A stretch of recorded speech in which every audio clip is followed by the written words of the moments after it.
Time is now 7:05 p.m. on Wednesday, April 12th, 2023. Call to order. And start with the Pledge of Allegiance using the flag up in the front of the room. Pledge allegiance To the flag of the United States of America and to the republic for which it stands, one nation, under God, indivisible, with liberty and justice for all.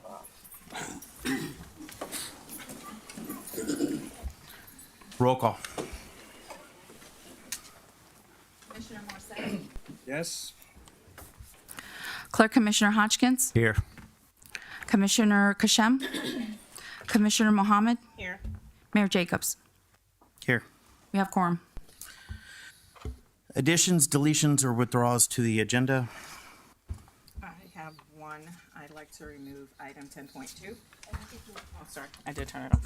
I'd like to remove item 10.2. 10.2 is stricken.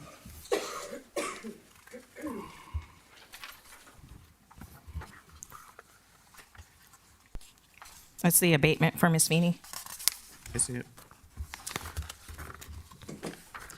Have an addition, be 8.1. Have a discussion, open discussion regarding positions. Moving 8.1 down to 8.2 for the resolution. And also moving item number 12.2, should have been a line item for 10.7. We'll move that. It's forensics audits of the town's financials.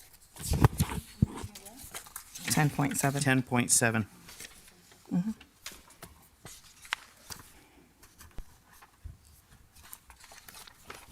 That's all I have.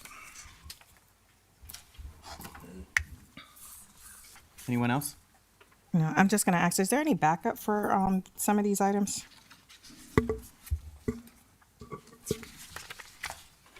Which items are you specifically talking about? 12.1 through 12.3. Nope, they're discussion items. Are we going to be voting on anything for them today? They're discussion items. 12.2 was moved. And these are non-voting items. These are discussion items. That's all I was asking, because some of these are first impressions, so they should have been dealt with at the workshop. It's fine, they're on there.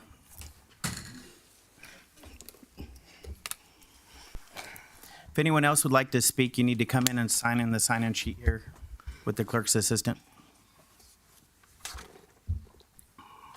Anyone else have anything? We do have a 10.7. So that would be 10.8. Did you give me the wrong copy then? Oh, no, I see it. That'll be 10.8. So 12.2 is going to be 10.8. 12.2 is 10.8.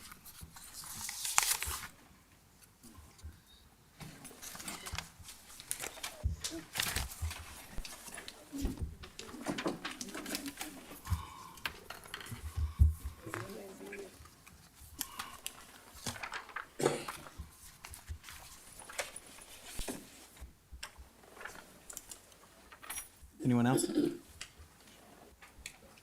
No. All right.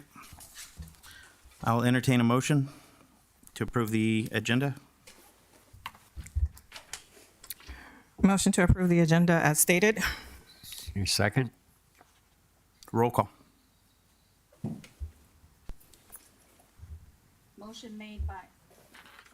Motion made by Commissioner Mohammed, seconded by Clerk Commissioner Hodgkins. Commissioner Hodgkins. Yes. Commissioner Kashem. Yes. Commissioner Mohammed. Yes. Mayor Jacobs. Yes. Commissioner Morissette. Yes. Motion passes. All right, Just one quick question. You stated as is or as amended? Oh, sorry, as amended. Okay. As stated, I said. Okay. presentations, proclamations. 5.1, official election results. Interim Town Attorney Horowitz. Thank you, Mayor Commission. Good evening. For the record, Jacob Horowitz, your interim town attorney, and it's my privilege to announce the results of our most recent election in the town of Pembroke Park. In District 1, the at-large district, with 194 votes cast, we have Commissioner Eric Morissette prevailing over Ms. Charisse Colon, who received 69 votes. In District 4, the at-large district, we have Commissioner Musfika Kashem, received 147 votes over Reynold DeVille, who received 116 votes. And in District 5, an at-large commissioner, we have Commissioner Ashira Mohammed, received 183 votes over Anthony Jackson, who had received 79 votes. Those are the official certified results as certified by the Broward County Canvassing Board. All right.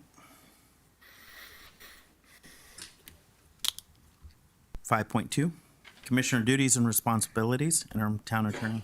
Thank you, Mayor. Commissioner, again, Jacob Horowitz for the record. I've been asked this evening to just provide a brief overview to the Mayor and Commission regarding the town charter and the office and the duties and responsibilities of the various positions on our town commission. Pembroke Park has I'll call it a unique governmental form, if I may. And I know this is my first opportunity to address you all as your interim town attorney. For reference, we represent my law firm about a dozen cities in Broward and Palm Beach County. We've worked in the area for about 45 years and have the opportunity to work with cities throughout the state of Florida. And I can tell you without a doubt, Pembroke Park has one of the more unique forms of government and charters in the state of Florida. You are not a manager commissioner form of government. You don't have a city manager who handles your day-to-day operations. You're also not a strong mayor form of government, which are the two common forms of government in the state of Florida. In Pembroke Park, we have a form of government where the commissioners, each of the elected officials, take on certain administrative responsibilities over various department heads. What the charter requires under Section 9 is that at the first regular meeting following an election, which would be this evening, the commission elect among itself a mayor, a vice mayor, and a clerk commissioner. Those are the three positions that are delineated within the charter that you're obligated under your charter to essentially appoint and designate this evening. And there's a resolution in the backup which memorializes those appointments. The code also contemplates the position of an acting clerk commissioner. And that's typically addressed in our code for purposes of check signing and disbursements. And in the resolution that's presented before you this evening, the commission has the prerogative to appoint a mayor, a vice mayor, a clerk commissioner, and an acting clerk commissioner for those purposes. Keeping in mind that our charter also provides for the creation of certain departments. And I think this is important enough that I just want to read a certain provision of the charter into the record. This is Section 15, the charter, was enacted by the legislature in 1958. And what it says is that for purpose of systematically handling the government, the commission shall create the following departments, and one commissioner shall have charge of each department. An executive department, in charge thereof to be ex officio the mayor, a Department of Taxes, the commissioner in charge thereof to be the clerk, Department of Finance, the commissioner in charge thereof to be the vice mayor, Department of Health and Zoning, one of the other commissioners as designated by resolution of the commission, and the Department of Public Works and Water, one of the other commissioners as designated by resolution of the City Commission. The charter does not require that you appoint all five of those positions this evening. The charter does require that you appoint a mayor, a vice mayor, and a clerk commissioner. Those are the three positions that are specifically delineated, although because of the way your charter is structured and the departments that you have in your town, it would behoove you to appoint one member of the commission to have some oversight over those specific functions.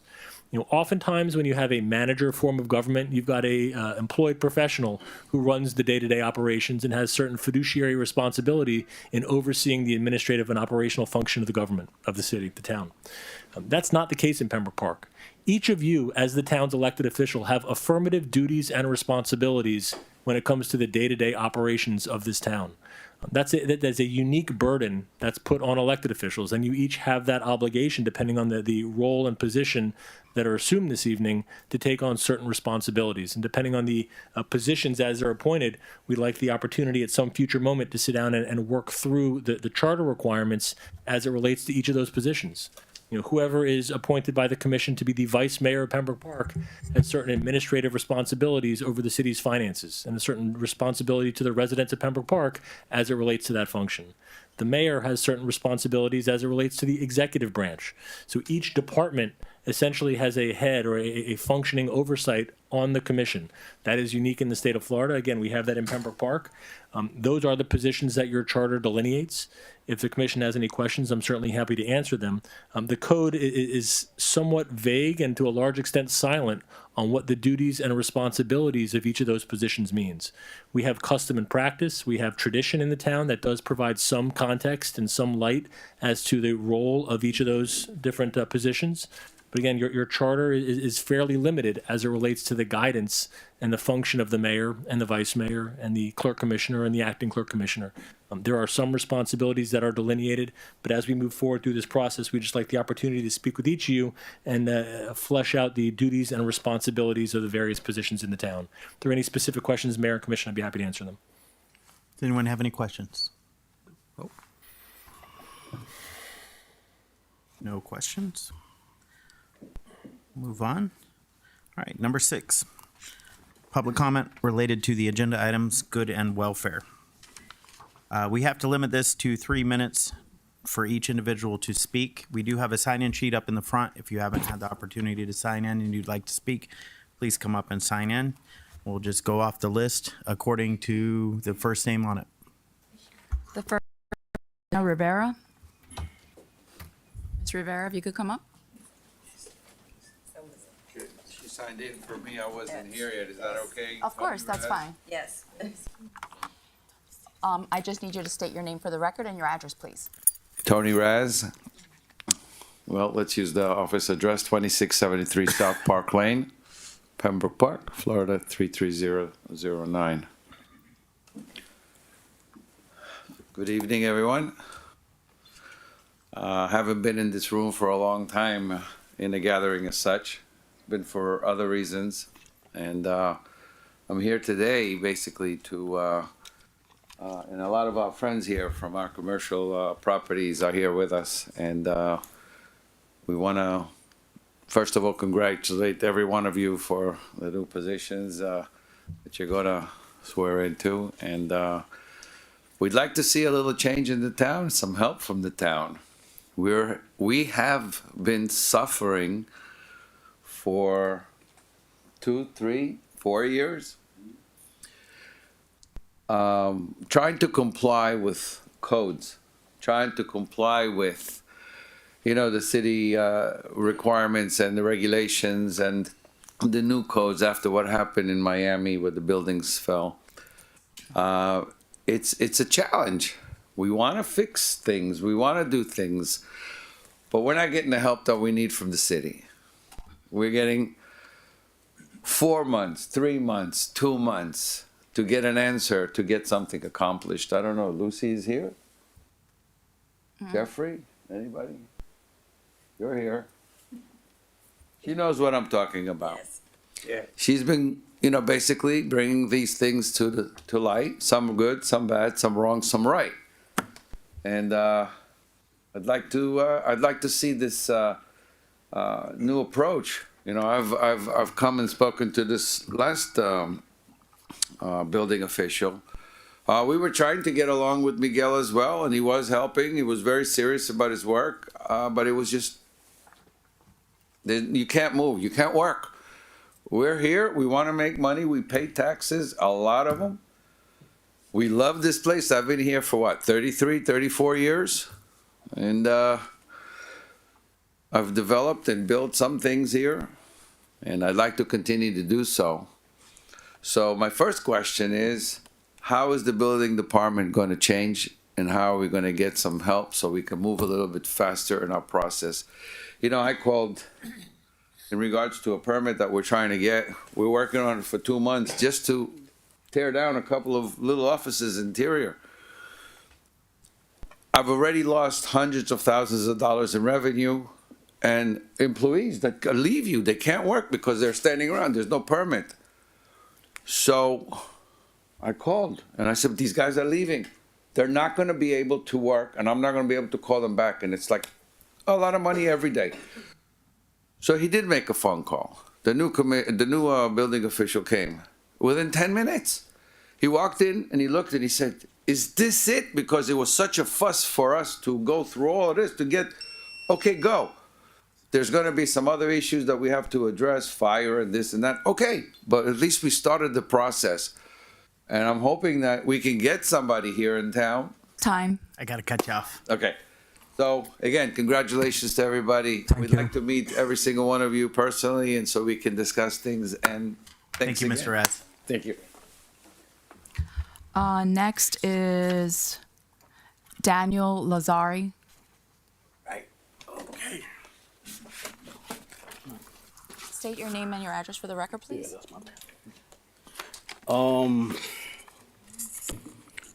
My name is Jean Daniel Lazar.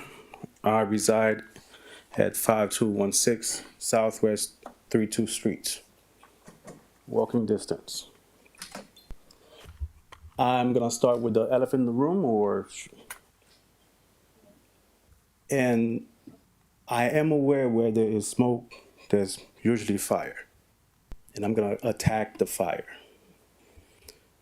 I have reside in this community for a minute now. My two children, they are attending school here. And for the first time for the past 4 years that I can tell you, I feel safe. And I'm able to have a good rapport with my police chief, with my major. I walked to their office and speak with them. For the first time as well that I'm able to speak with my mayor. I want to make sure that the job of my chief and the police department, the young and the bearded, the gray hair, the young people in the back here, I want to ensure that they continue to protect me. I called them. I have a situation where I call. Within 1 minute or so, I receive a very pleasant gentleman who come and address my concern. My chief. My daughter has taken pictures with my chief. My major, the same thing.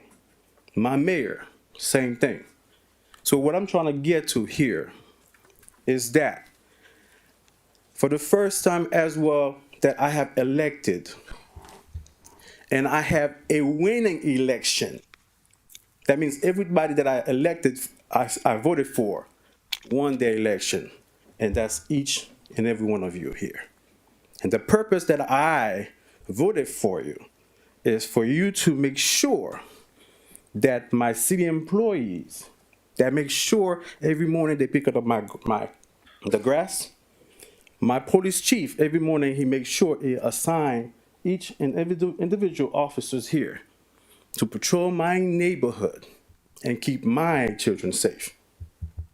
Now, the smoke that I mentioned here and the elephant that I mentioned also is that I voted for each and every one of you here. If I could put up my record, you see each of you, I voted for you here. And the purpose of you being here is to work with my police chief, for you to work with my police officers, my city employees, and for you to work with my mayor. I want to make sure for you to understand what I'm saying here. You are not here to disrupt anything. You are here to work with my mayor and everyone that provides safety for my city. I have to cut you off. Thank you. Thank you for your time, sir. Next is Miss Lily Page.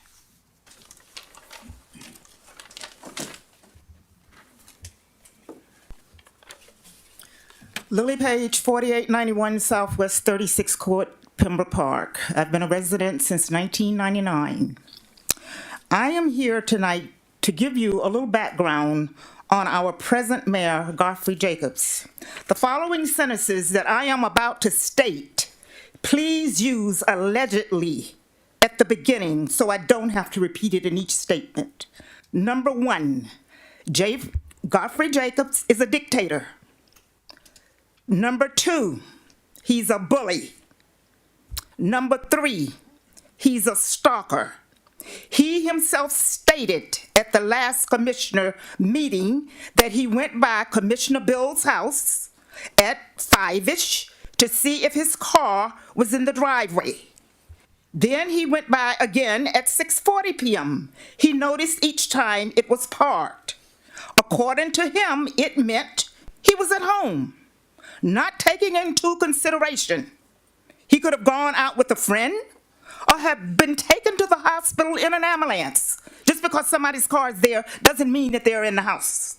Number 4, he stalked the police chief's daughter in Arizona by plane. Number 5, he rides by my house to check to see who visits me or sends someone by and report back to him.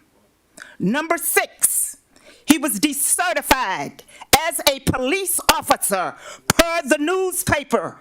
It's a fact in the state of Arizona. Does that mean he can go to any other state and get involved with policing?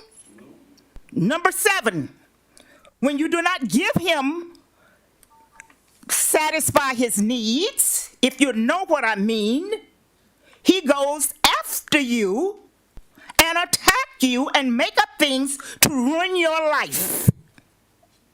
Number 8, what man in his 40s would say to a senior citizen, me, you were born back in shit time, and I bet I can take you on.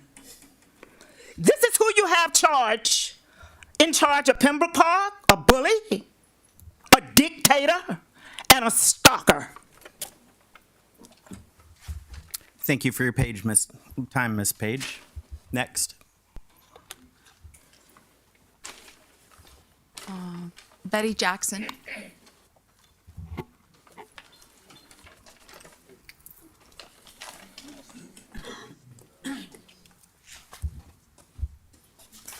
Hello, everyone. My name is Betty Jackson. I reside at 5525 Southwest 41st Street. Can you please speak a little louder? I reside at 5525 Southwest 41st Street. On different occasions, our mayor, it was a murder in our building.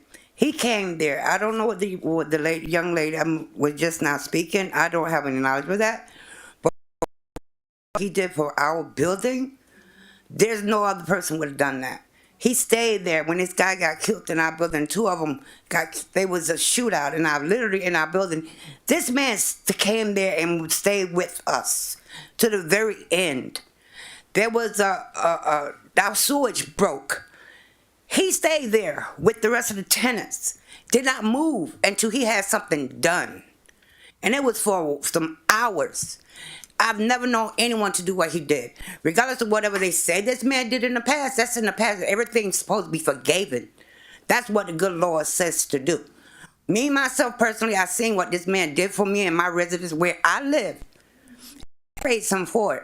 Regardless of what they say he did in the past, has nothing to do with what he do now. And that's more what I'm saying about this man here. He's had our back in Crosswind's apartment on more than 2 occasions. So I believe he should stay to be mayor of Pembroke Park. Thank you. Thank you. Next is Katie Millage. No U-turns ministry. I tried to pass out these cards, but I would like to say also Katie Milch, 5525 Southwest 41st. This is a document with signatures from people. Oh, you turned it off when you put your middle button. Thank you. This is signatures from people in my apartment building. Can I present it to you guys? Of course. Thank you so much. First, giving honor to God, who is first in my life. Thank you, Lord God, Jesus, in the name of Jesus, for my health and my strength. I thank God that I had the strength and the determination to press my way tonight to this meeting. It's vital that I come to express how important it is to me and this community that we keep Mayor Jacob as mayor, period. I'm going to share a private issue with you all so you'll understand how important it is to me. This community is. I didn't want to come here. I'm just recovering myself. As I get busy doing what God has called me to do, I get busy, I get better. The reason why I know you turn, as I do that, I become better. These cards that I was going to pass out represent what No U-Turn ministry means. It's a ministry that reaches out to the least, the lost, and the less fortunate. Mayor Jacobs loves this community. Mayor Jacobs is who is best for this community. He has shown and proven himself to be. There are 3 shirts I wear. You might see me wear. One of them says, I believe God. The other one says, so grateful. And this one here. Each of us in this room has a calling. Whether you're in Christ or not, you have a calling. Regardless to politics and the unfairness of our last election, I have to give each of you all the benefit of the doubt. Everyone, I believe, has his best interest, this community best interest at heart, except Sister Mohammed. I don't know your first name, but you were always, and I mean no harm. Me and you know each other. But you would never be a mayor to me. You would never be and represent a mayor to me because you had a chance before. You have had a chance before. You've never done anything for this community. In my opinion, everybody's entitled to their opinion. You have shown yourself not to care about the community, period. During the last election, further proved that you were unfair and unethical. If I felt you had won fairly, I wouldn't say anything, but I watched you. I got to call you. Okay. 3 minutes. Thank you. Well, let's keep Mayor Jacob as mayor, please.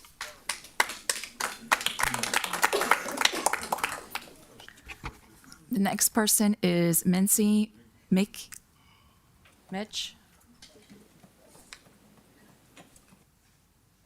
Misney.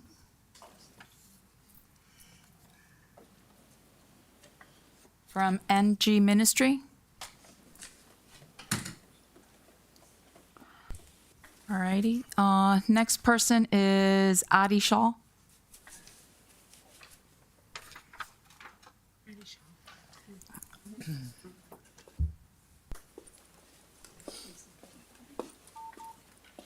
Good evening, everyone. Welcome. My name is Adi Shaw, 2533 Park Lane. I own a couple of properties with my partner, Tony Raz. He already spoke what he had to speak about the building and everything. I just wanted to speak about the mayor. I think he's doing a great job. I've been there for the last, I don't know how many years. I never met the prior mayors. I never heard of them. He's the first mayor that I ever heard of. He came by my shop, introduced himself. And the fact that he introduced a police force to the city, that means a lot. Because I grew up in the streets, honestly, and I fought a lot in that neighborhood with a bunch of thieves, people trying to break into my shops, breaking into cars that I have there. So I was considered like the, bad boy in the neighborhood because I was fighting all those people. And numerous times I called the sheriff, they didn't do nothing. Many times I tried to protect my own shop and they were like, don't do nothing, we're coming. And they didn't do nothing. By the time they showed up, I could have got shot, I could have got stabbed, I could have got many things happen to me. But now with the police, they're always around, they check up on us, they make sure everything's good. I got to give him credit. The chief of police does a great job coming around. The mayor comes around, visits us, makes sure everything is good, takes care of whatever we need. I have nothing bad to say about him. He does a great job. I'm proud to say he's my mayor. Hopefully we can grow in this town. We can, acquire more properties, build a town with him, and grow the police, and take care of this town. I'm sure there's a lot of families who want to be safe here, and just call it our own town. That's all I got to say. There's not much to say. He's doing a hell of a job. Thank you. Last person we have is Mr. Janser.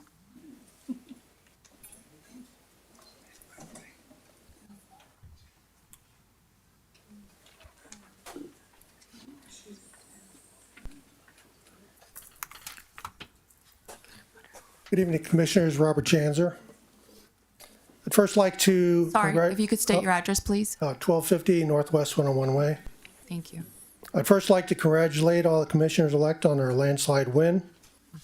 Now that we have a full commission, I hope that each of you will personally take the time to research important issues and expenditure reports. Please do not just look at pretty slide presentations and assume that all the numbers and facts are correct. Our millage rate is among the highest in Broward County. Any unnecessary expenditures and fees by the town just add to pass-through costs that must be absorbed by its businesses and residents. You commissioners have neighbors and friends that may be on a fixed income, whether it's a pension, Social Security, or disability. They don't have the option to give themselves a $10,000 raise as the previous partial commission has done. I would like to address a situation I observed at the March 22nd workshop commission meeting. Commissioner Jacobs had wanted to call an unscheduled emergency meeting. Town clerk did her job and contacted the commissioners to see if they could attend. After speaking with them, it was determined that not enough commissioners could attend, so there would be no quorum for a meeting. She relayed this information to Commissioner Jacobs. Apparently, he was unwilling to accept this answer. Commissioner Jacobs took it upon himself to drive to Commissioner Hodgkin's residence to verify if he was home. Now, just because a person may be home does not necessarily mean they will be able to attend an unscheduled meeting. The town clerk is certainly qualified to determine if there is a quorum or not. During the workshop meeting, Commissioner Jacobs belittled the town clerk, telling her she couldn't decide if there was a quorum. Commissioner Jacobs then announced that he had observed Commissioner Hodgkins twice at his residence, citing to the commission and audience exact times he observed Commissioner Hodgkins at home. What is that action called? Is that called spying? Is it stalking?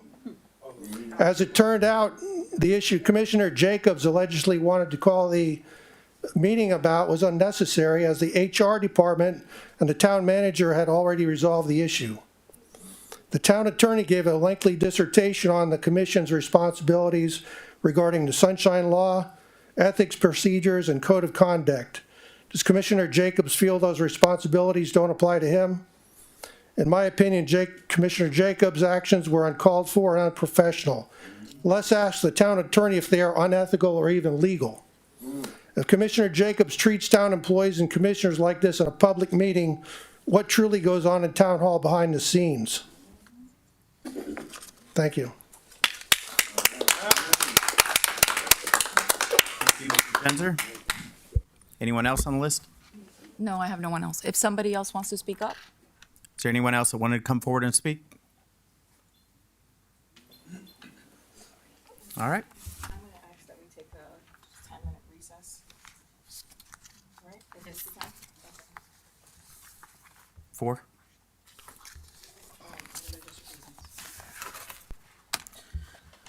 All right, I'll entertain a motion. Motion to take a 10-minute recess. Second. Motion All in approved. favor? Aye. We'll return back at 7:50 p.m.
Time is now 7:54 and we'll continue. Next we have 7, the consent agenda. I'll entertain a motion to approve the consent agenda. You know what, I just want to pull off 7.5 because I just want to put something on the record for that.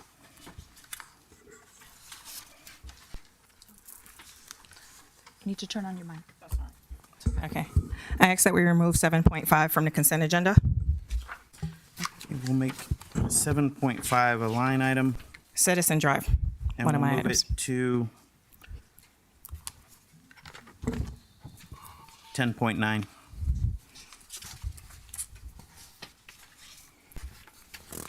Okay. Otherwise, I entertain, I'll make the motion to adopt the consent agenda minus item 7.5. I'll second. Roll call. Motion made by Commissioner Mohammed, seconded by Clerk Commissioner Hodgkins. Commissioner Kashem? Yes. Commissioner Mohammed? Yes. Mayor Jacobs? Yes. Commissioner Morset? Yes. Clerk Commissioner Hodgkins? Yes. Motion passes. Okay, resolutions.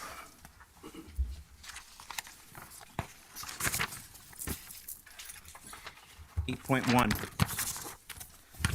So we'll have open discussion on the positions. Now, I've been told that you guys have already discussed what positions y'all wanted to be in. Not been privy to the conversation, so I guess we'll start with the clerk commissioner. And who wants that position of clerk commissioner? You understand the responsibilities of it, and who would like to be in that position and why? Well, I would like to. I've seen Bill's good example, and I think it's a very interesting subject. So I would like to be that.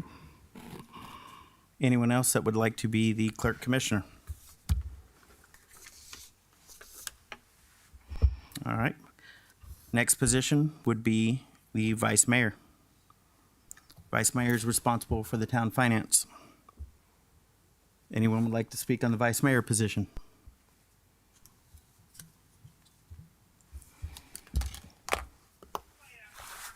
What about you, Bill? Yeah, certainly. All right. Going to speak on the vice mayor position? Why you would like that position? Well, I personally would like to have a different position, but I like the clerk, but the position I was in, as it gave me insight into a lot of different things, and it gave me the time and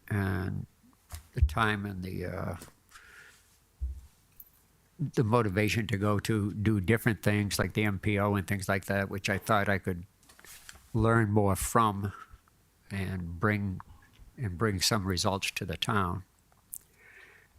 So What position would you like to be in? I was content in the clerk's position,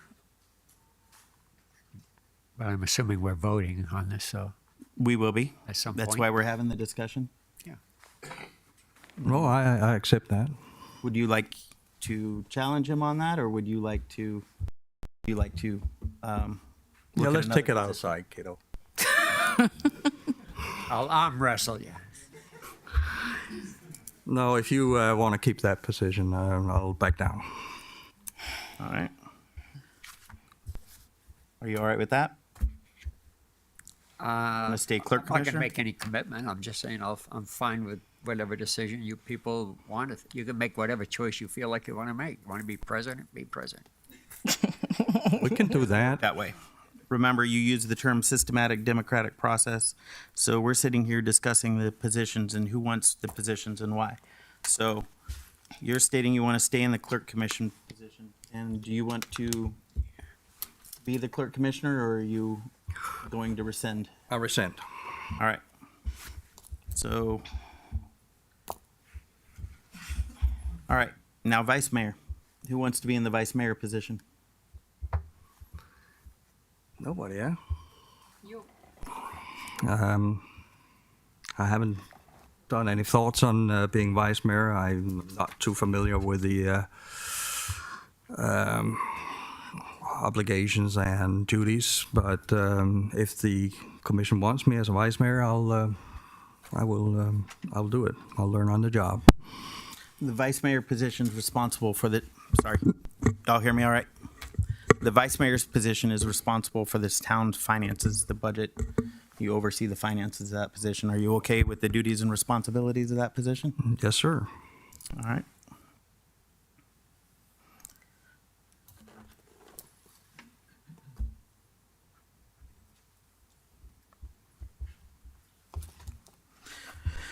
Town mayor.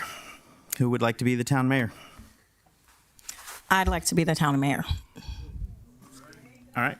And why would you like to be the town mayor? So for the past 17 years, I've served on this commission in every capacity. I've been diligent in fighting for money from Tallahassee as well as from the federal government. I've been the mayor for 9 years. I've been instrumental in starting programs in this community, including the Reading Oasis, the Little Free Library, as well as the food giveaways. The first to have COVID testing in our community, even before Markham Park was situated by the state.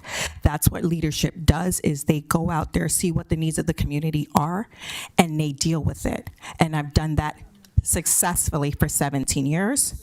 And 9 years as the commissioner. The commission over the past 9 years has felt it in their power and due diligence to elect me as the mayor repeatedly, consecutively for 9 years because of the fact that I have done a good job in that capacity. Okay. Anyone else? All right. I'd also like to put my position in for, or my name in for the mayor position. Guys, let's keep it down outside there. Here's the deal. I came in 4 years ago. 4 years ago to a town that was plagued with mismanagement and lack of leadership. Before I even started here in 2018, there was a report that was done by a Dr. Ola Wingo, and to rebuild this community. It talked, and it was an $80,000 report that we had done. It was very in-depth on how this town needed to be redone because of how it was mismanaged and handled over the years. So I took that book, I made a plan, put it together, and started from the very beginning by meeting all of our employees, finding out about what they do, what their jobs were. Discovered a lot of things weren't correct. We had no organizational structure. We had simple things like the employee handbook was outdated from 1997. The town charter had this never a real charter review. Funds were mismanaged. Let's just say after 2 months of being here, I was ready to step away. And it was my wife and my father who stepped up. If anyone's going to fix a mess like this, it's going to be you.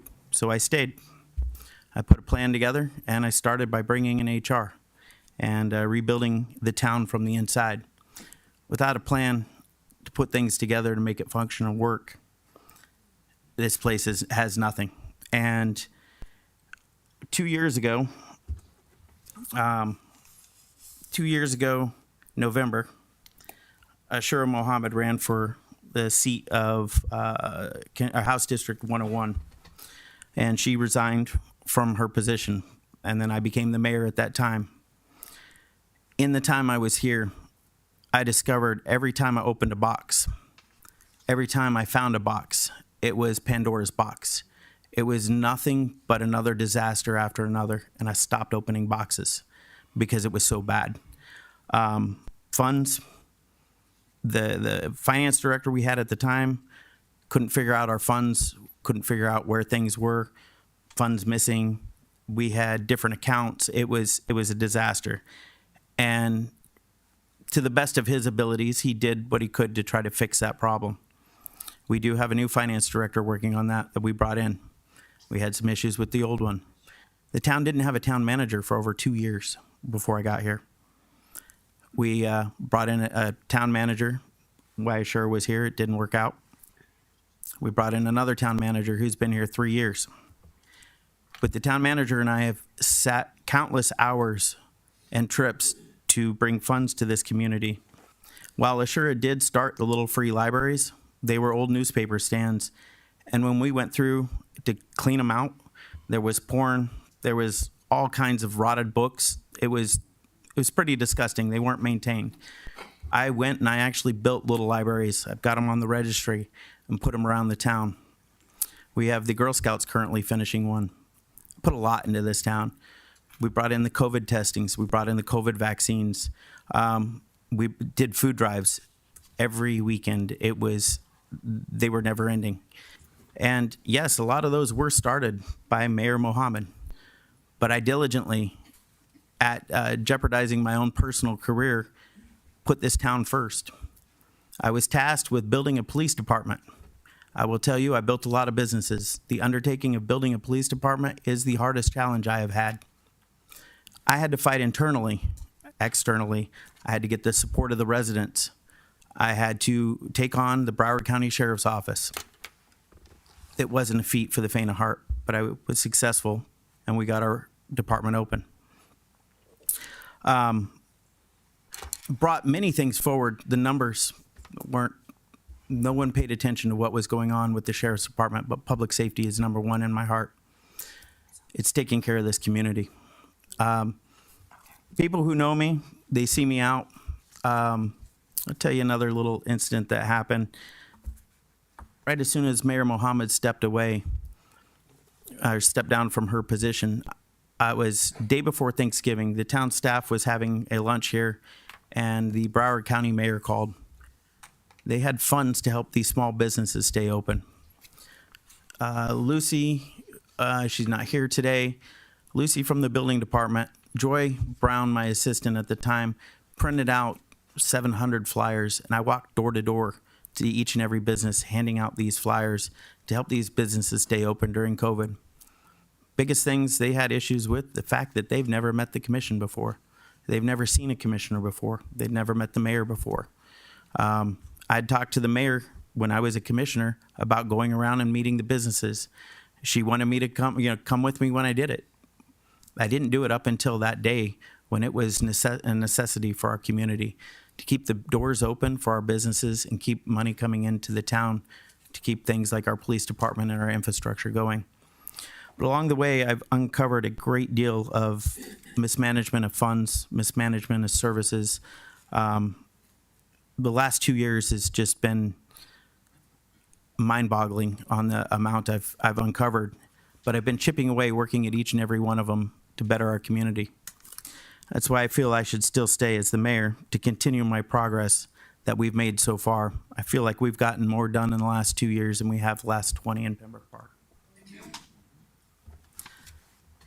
And that's all I have. Anyone else? Would you like a rebuttal, or should we just go ahead and make the nominations? I think we should all vote. Okay, so then So let's move it forward. every commissioner on your notepad, you can write a vote, have the, That's not how. we have no direction on how we do it. If I may, excuse We me. have minutes from 2007, 2011, 2003. Those were passed out. Those were not provided to me because the town clerk talked to everybody but myself and There's a provided that to everybody. She just made 5 copies. They were I will placed on tell the you desk. once again, the town clerk did not provide that information to me. But you were here at the last, when you were made before, so you should know the protocol from 2019 and 2020. You were on this dais. It's the same policy that we did from 2019, 2020, both times when you were made. Okay, so how do you want to do it, Ashura? Okay, so all you do is somebody just nominates the positions. You start with the mayor's position. Okay. Somebody makes the nomination, somebody seconds, roll call. We'll do it Ashura's way to make everyone happy here. That's Robert's I'll entertain rules. a nomination. Sorry, Well, here's the deal. The town of Pembroke Park since 1957 has yet to ever adopt Robert's rules. It's never been adopted. Still doesn't exist. Like the charter and everything else, things have been done for people to get away with stuff. parliamentary procedures The done. town was all on paper because documents were easily shredded. The town's more digitized now, so that doesn't happen anymore. We're still looking for records. So I'll entertain a motion for a nomination.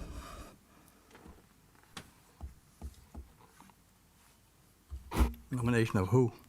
You start with the mayor normally. If you Okay. look at the paper, it's in order. The first nomination is going to be for the mayor's position. Someone needs to nominate who they'd like for the mayor, and somebody needs to second, and then there's a roll call. So seeing how I was just handed this paper, I have a chance to review it. So we'll just wait just a second so I could read through it.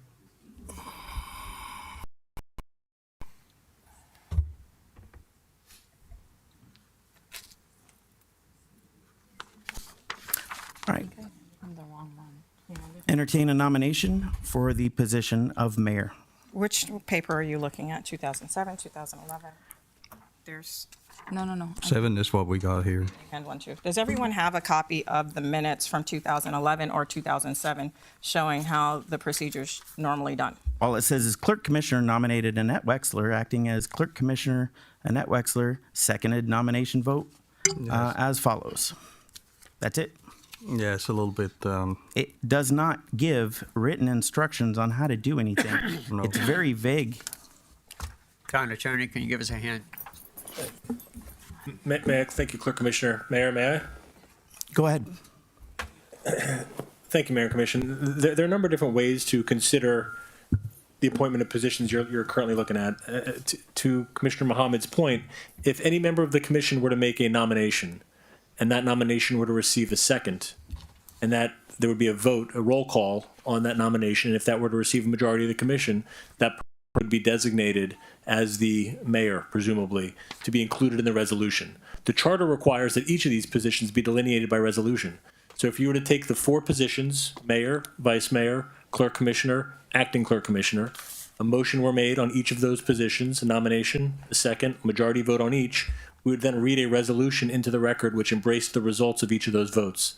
If there was consensus, if the entire commission were to agree that, say, Clerk Commissioner Hodgkins were to remain Clerk Commissioner, there'd be no need to vote on that specific delineation because that position would be carried over to the resolution by consensus. If there were 2 nominations or 2 people who were interested, ultimately it's the first person that were to get a nomination, a second, and a majority vote would carry the day. So, yes, Mayor. Town Attorney, you said 2 positions for Clerk Commissioner. You said Clerk Commissioner and acting clerk? An acting Clerk Commissioner. Okay, so there's 2 Clerk Commissioner positions. Well, no, there's our code recognizes 2 positions. A Clerk Commissioner, which is a position that's delineated in the charter as one of your 3 charter officers, Clerk Right. Commissioner, Mayor, and Vice Mayor.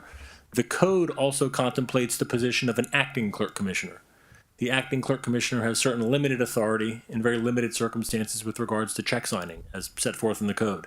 Historically, and we've gone back and looked at the minutes over the past 15 or 20 years, the Commission, by resolution, has appointed an acting Clerk Commissioner at this organizational meeting. Okay, and I'm looking through here. The only thing I see on here is mayor, vice mayor, and clerk commissioner. And this is on the previous elections. I don't see a 4th position. All right, here. And again, the clerk did forward some minutes to my office earlier today where the acting Clerk Commissioner was included as part of this process. Okay, because everyone on here says mayor, vice mayor, clerk commissioner, and commissioner and commissioner. And those are the 3 positions that are set forth in the charter. Those are the 3 Right. positions that, as a matter of law, tonight, you need to establish by resolution. Yes. The other positions do not include that same language in the charter. Okay.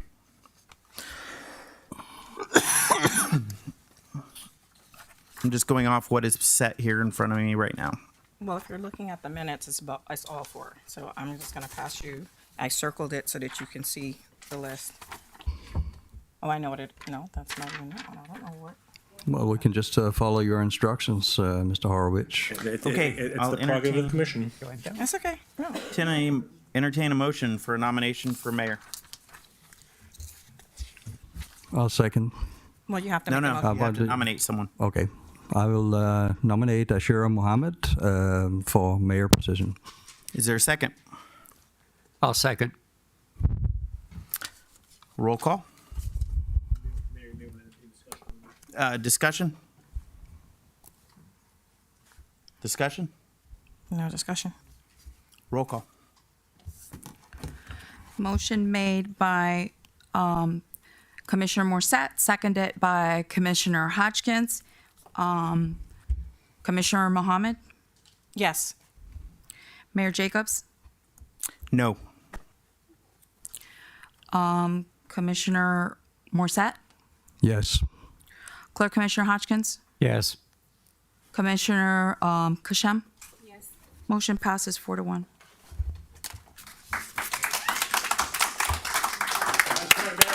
I'll entertain a motion for the position of vice mayor. I nominate Eric Morset as vice mayor. Is there a second? I second. Discussion? No discussion. All right, roll call. Motion made by Commissioner Mohammed, seconded by Clerk Commissioner Hodgkins. Mayor Jacobs, No.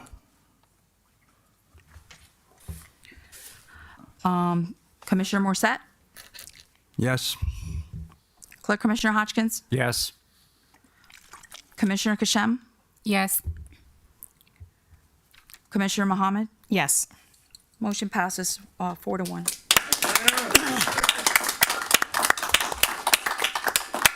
So, Town Attorney, now that we have Clerk Commissioner, and he's currently in the seat, If there's consensus for Clerk Commissioner Hodgkins to remain in that capacity, and that's the majority of the commission, there would be no need for a separate motion on that nomination. And if the commission wanted to entertain an acting clerk commissioner this evening, that would be your next step. If the commission did not want to entertain that position, I would read the title of the resolution with the names just adopted by motion. okay? I'm just going to continue to do it the same way across the board for all three. I'll entertain a motion for Clerk Commissioner. I nominate that we keep Bill Hodgkins as the clerk commissioner. I second. Discussion. Roll call. Motion made by Commissioner Mohammed, seconded by Commissioner Morset. Commissioner Morset, Yes. Clerk Commissioner Hodgkins, Yes. Commissioner Kashem, Yes. Commissioner Mohammed, Yes. Mayor Jacobs. No. Motion passes.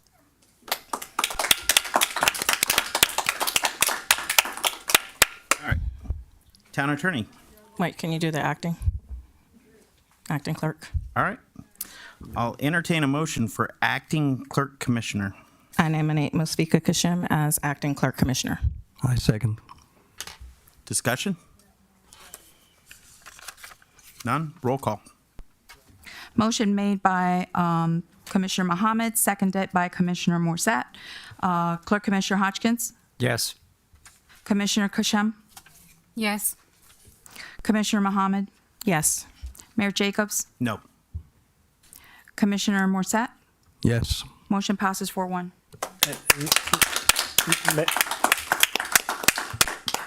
Mayor, if I may, as a matter of procedure, read a title into the record of the resolution. Resolution number 2023-004. Thank you, Mayor and Commission. The item is a resolution of the Town Commission, the Town of Pembroke Park, Florida, pursuant to Section 9 of the Town Charter, appointing Commissioner Ashira Mohammed as Mayor of the Town of Pembroke Park, appointing Commissioner Eric Morset as Vice Mayor of the Town of Pembroke Park, appointing Commissioner Bill Hodgkins as the Clerk Commissioner of the Town of Pembroke Park, and appointing Commissioner Musfika Kashem as the Acting Clerk Commissioner of the Town of Pembroke Park, providing for conflicts, providing for severability, and providing for an effective date.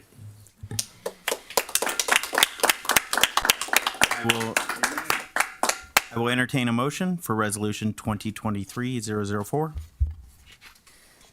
Motion to adopt. Is there a second? I second that. Discussion. None.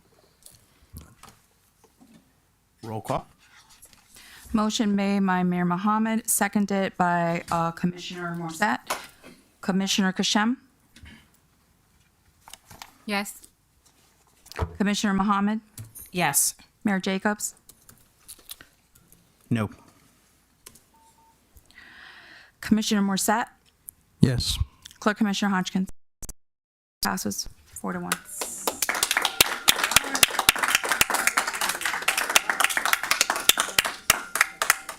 So now I'll be doing the roll call of the new officers.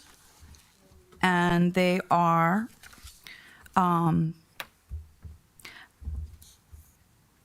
It is Mayor Ashir Mohammed, Here. Vice Mayor Morset, Here. Clerk Commissioner Hodgkins, Here. Acting Clerk Commissioner Kashem, Here. Commissioner Jacobs. Here. Congratulations to all of you. Thank you. Thank you. Now let's trade seats.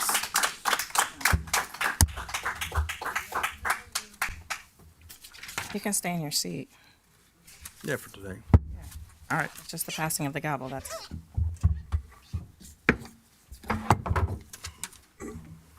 Thank you.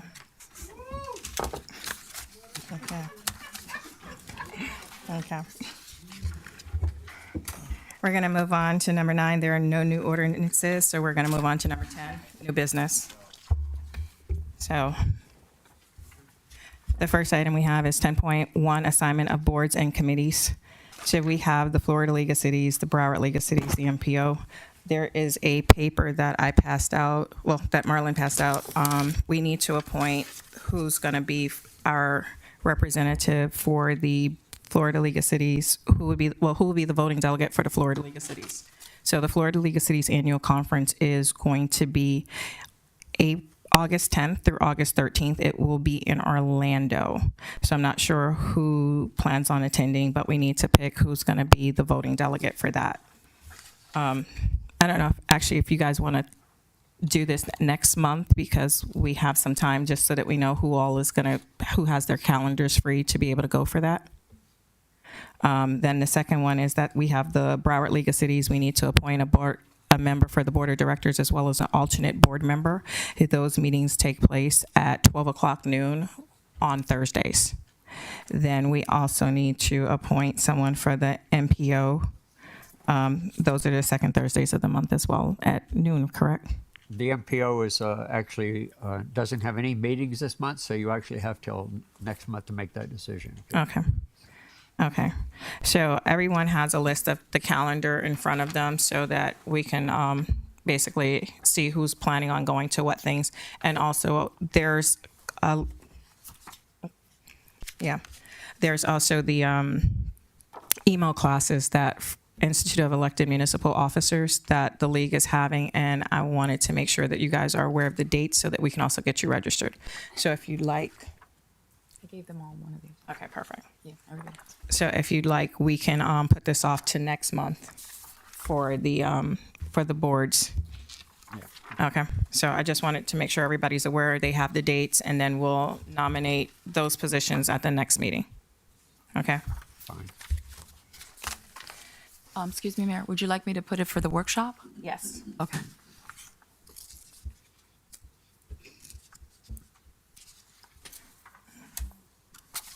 And also let staff know in advance, because I think one of the classes, I'm not sure, did anyone do emo? One? Did you two do emo 1? No. Okay, never mind. All right, because emo 2 was coming up next week, so that's why I wanted to make sure it was put out there if you wanted to go to emo 2, but you have to complete emo 1 first. Right. Okay. All right, got it. Thank you. 10.3, ITB Building Department build out. Town Manager JC. Sorry, you're up for the building department build out. 1 second. Here we Okay. go. Yes, with the previous commission, they authorized staff to look into moving the building department up to the 3rd floor, remodeling it. They designed it, and we went out to bid. The bids came back, and the prices were pretty high, somewhere $400,000 plus. I'm asking for direction, but my recommendation would be to not do that at this time. And let's just finish out the police department downstairs and leave the building department where it is at this time. Is there anyone who has any discussion other than myself? You want to reach out for other bids? I'm sorry? How many did you get back? I have to look at the spreadsheet here. I don't have it up on. Oh. It's It's max. an expensive project. It's max free, Expensive. isn't it? It's Roy, can you come up? It's expensive. Yeah. Well. So I'm going to ask The building department build out was just done last year for the first floor, and what was the cost associated with that? Good evening, Honorable Mayor and Commission. Wait, let me. Roy Brown, Finance Director. Wait 1 second. Somebody stole your microphone. It happened to be the attorney, eh? No, I know, yeah. They're the worst. All right. Good evening, everyone. Honorable Mayor and Commission, Roy Brown, Budget and Finance Director. Can you repeat your question? I'm sorry. What I know that they just did a build out for the building department recently because it wasn't downstairs like that when I left in November 2020. So what was the cost associated with that build out for them to be on the first floor? How much did we spend? The building department build out in 2021 cost the town approximately $340,000. Okay. And so the new build out, we're looking at $400,000 to move them upstairs. We did receive a few bids. The top 4 were well over $400,000. Okay. Commission, I'd like you guys to consider this is the fact that we just spent $340,000 2 years ago to do a build out on the first floor. And now we're looking at spending another $400,000 to move them from the first floor to the second floor. It's kind of a redundancy of taxpayers' money being wasted. Do you know why that is? Go ahead and explain. Because we have 2 parts to a police department. We have an operational side, we have an administrative side. The operational side is currently under construction, and the administrative side is moving into where the building department is. After many discussions, rebuilds, plans, designs, it was the most efficient way to run a police department out of the town hall the way it is designed. So the building department is moving up to the 3rd floor. The police administration side is taking over the current building department, and the operational side, where the police department will be operating out of, is on the other side of town hall. Okay, so in 2019, 2020, we decided that we were building a new police department. So wouldn't it have behooved us not to waste $340,000 to build a build out for the building department, and knowing that the police department was coming in and that this was foreseeable? Well, there were several designs, several different options of buying other buildings, the old BSO building. This was, after all the debate, round and round, the most functional way to open it up. Furthermore, the building department has the funds to do it, as the building department's funds are independent from the town's general fund. They, with all the new construction that's come into town, with the new warehouses, they have the money to build that actual new place upstairs. So that was the whole intent for that. Would the chair recognize? Yes. Considering the fact that the original build-out was 340 and this one is 400, I would just keep in mind that this is something that we actually need to do. We need to separate these floors in such a way that it's convenient. Have people dragging people in here, a police department dragging people in here and taking them up 3 flights of stairs and up. I mean, they need to be on the first floor. I think as far as administrative stuff goes, doesn't matter if we're upstairs at night. You know, so. Well, the building department is very busy too. I almost always see customers in there. Yeah, I understand that. But they can take an elevator upstairs. They're not leading prisoners into a jail cell. Well, we're going to need a $150,000 elevator upgrade because the elevators are not designed for the public right now. So that's going to be another upgrade that needs to be done. That needs to be upgraded anyway, right? Not necessarily. If it's just staff, it's not carrying the load of daily people coming in and out of the building department. The elevators have been expired for many years. I was going to say, I think they need to be redone, but yeah, many years. So I'm going to ask this: who's overseeing the police department build out? Because I think that at some point we need to have a conversation where it's brought up before the commission what the design is, what the space requirements are, what the costs are associated with this, because it's redundant to do double build outs and waste taxpayers' money. I mean, understanding, yes, that the money came from the building department, but that the money from the building department came from the taxpayers and those code violations. And I don't want to wait on doing something twice or 3 times, 4 times, and there's no oversight, and we're just wasting $500,000 here, there, and we also took out a loan for the police build out. So I would like to see this come back before a workshop so that we can have the discussion and know what's going on, who's overseeing what, where we are with the process, and Get the numbers. get the actual accurate numbers, because I know we took out like a $2.5 million loan. That's going to raise everybody's taxes. Then we're going after using the building department money, but the building department is supposed to be cost neutral. It's not supposed to be in the business of making a profit. So if we have a $400,000 profit here and a $340,000 profit here, that money is generated from our businesses with code violations and new construction. We don't have that much new construction that we're able to sit here and waste $1 million to keep redoing the building department. So if we could, my personal opinion is I would like to see this come back before a workshop with the actual numbers. Well, we have to pretty fast. Mayor Mohammed, Yes. let me just, you mentioned something that I just wanted to correct real quick.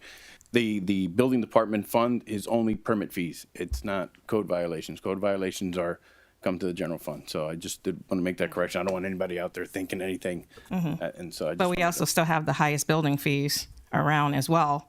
we're looking at that right now. I with know. Steve, he's doing he's looking at the permit fees, and that'll come back to you guys. Okay. And if we want to have a workshop to discuss the police department build out, I'm working with the project manager from Calvin Giordano, the people that designed it, and getting it built out and brought everybody together last week. And we're going to have, we're having regular progress meetings to keep this moving forward. Okay. Yes. This is where Pembroke Park takes a step 10 years backwards. It's a plan that's been put in place. It's been voted upon and approved by the commission. We have a plan in place. Previously, in the history of Pembroke Park, things come back before the dais over and over and over. The can gets kicked down the road so far, projects never get completed, to the point where the designs are expired, policies have changed. It gets ridiculous, but this is where we're at. First, I want to address the fact you said because we have a loan that our taxes are going up. Our taxes are not going up here in Pembroke Park.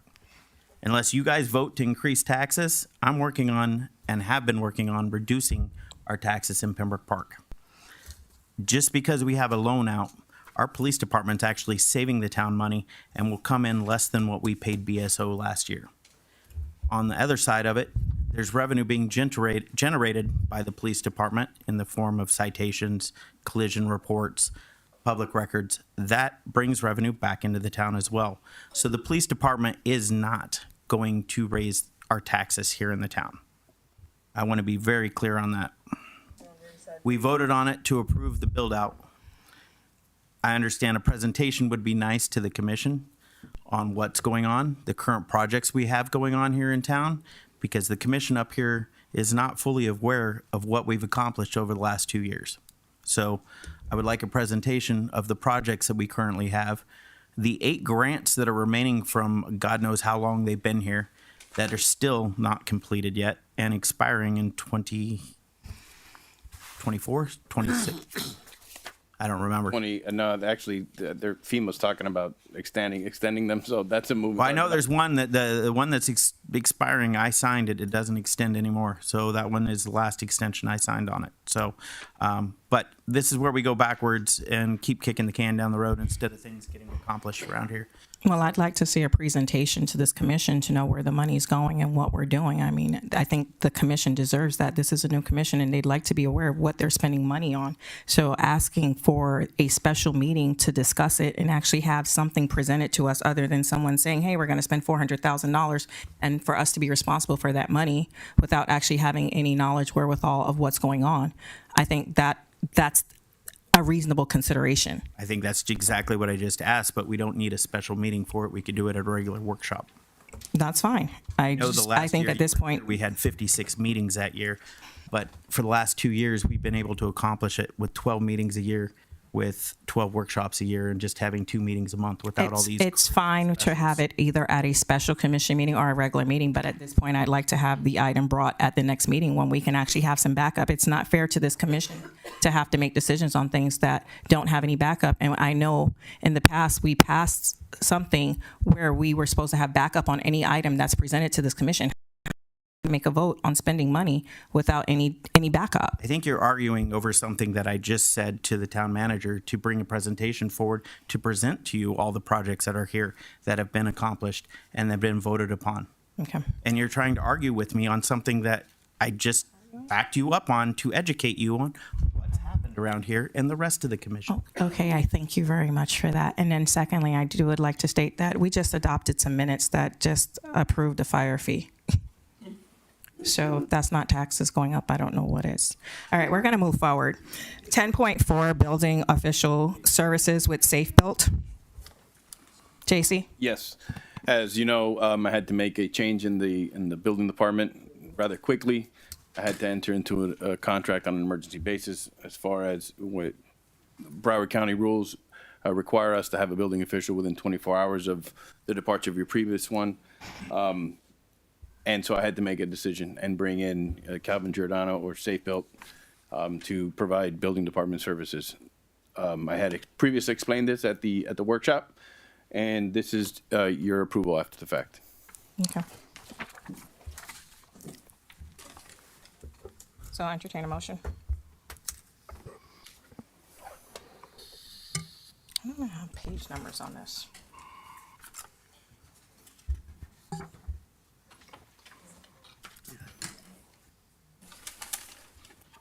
Mayor, did you say, and I couldn't hear the... No, it's about entertain a motion. I was trying to pull it up. This one doesn't have the pages, and I'm old-fashioned paper and pen, so. I have we have a piggyback contract with the town of Castleberry up in Florida, in central part of Florida. Okay. And it meets all procurement. Okay. So you need a motion to piggyback? Yeah, well, I need a motion to approve. Okay. Is there a motion to approve the piggyback contract for Calvin Giordano to cover building services? Yes, I'll make that motion. I'll second it. Roll call, please. Motion made by Clerk Commissioner Hodgkins, seconded by Vice Mayor Morset. Mayor Mohammed, Yes.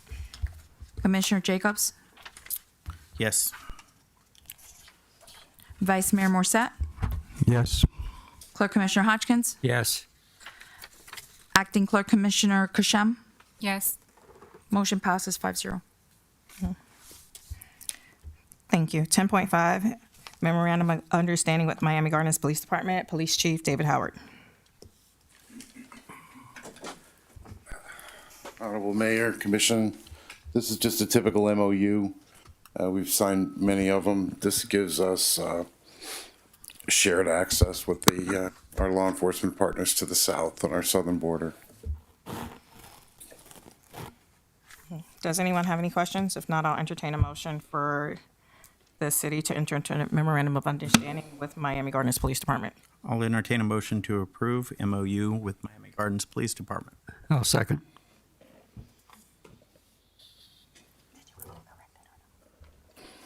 Roll call.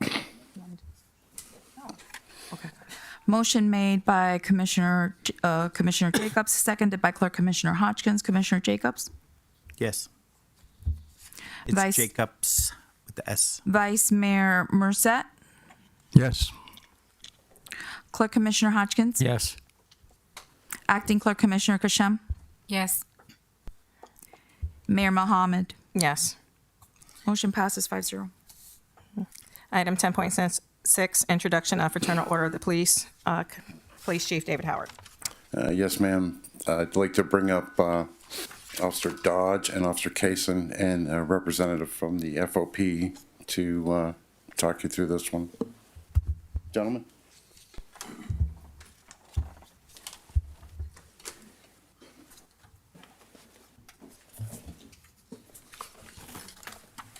Good evening. I guess I need a box to stand on, so I'm the same height as these two. All right. Good evening, Mayor, Commissioners. My name is Officer Brian Dodge of the Pembroke Park Police Department. I'm speaking on behalf of the newly formed Fraternal Order of Police, Lodge 194. I'd like to take this opportunity to thank the members of the Commission, fellow talented employees, distinguished guests, but most importantly, our residents for allowing me to speak tonight. We, as a representative labor organization of the men and women of the Pembroke Park Police Department, would like to officially welcome you to your positions as commissioners of this great town. Over the last 6 months, we've had the pleasure of working with members of a previous commission, department heads, and our police administration. We've received an overwhelming support from each of those entities during this process. We are extremely grateful for that experience. We look forward to working with each of you on issues and challenges that present themselves as we move forward together representing the town of Pembroke Park.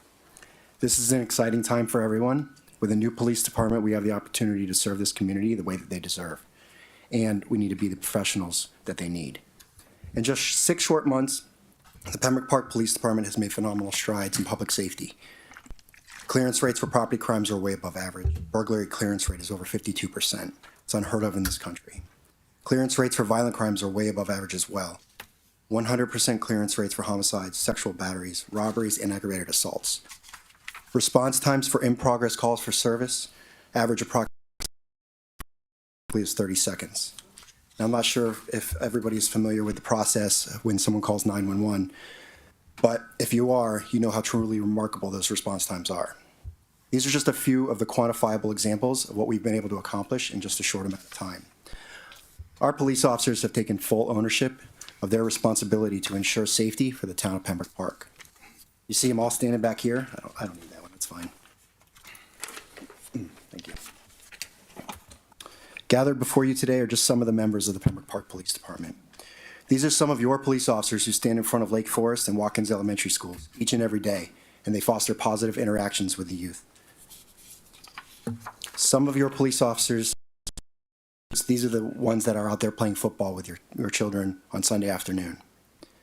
These are also some of your police officers you see conducting traffic enforcement to try and reduce the number of serious work zone crashes, speed and aggressive driving crashes within our town, both which we rate in the top 35% in Broward County, a number that we inherited.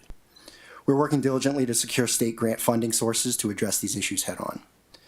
However, perhaps more importantly, these are some of the police officers that you do not see. You do not see them because some of them work overnight. They work overnight when many of the residents are sleeping comfortably in their beds. Having worked this shift for many years throughout my 23-year career, I know what a true sacrifice that is to their families and their overall health. Every day, our police officers provide a presence in our school zones. However, it's not just to slow speeding motorists down. Last week, 2 of our police officers were sitting in front of Lake Forest Elementary talking to the kids before school.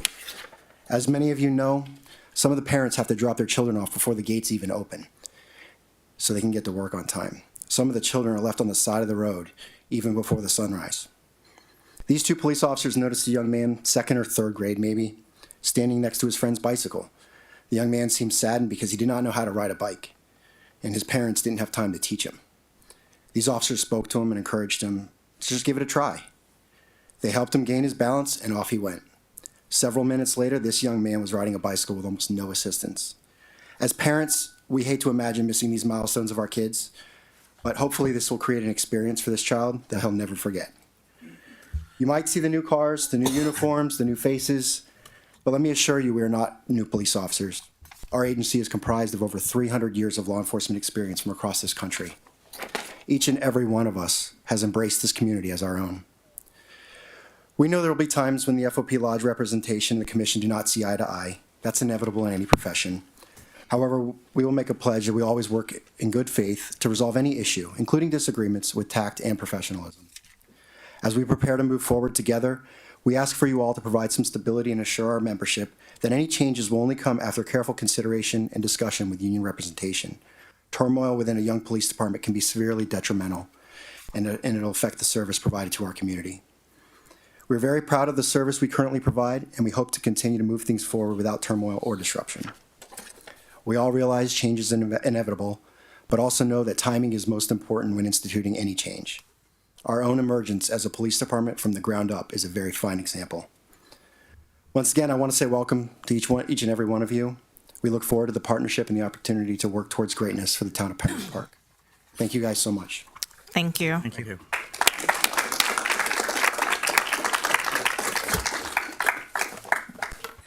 No, I got it. Thank you. Okay.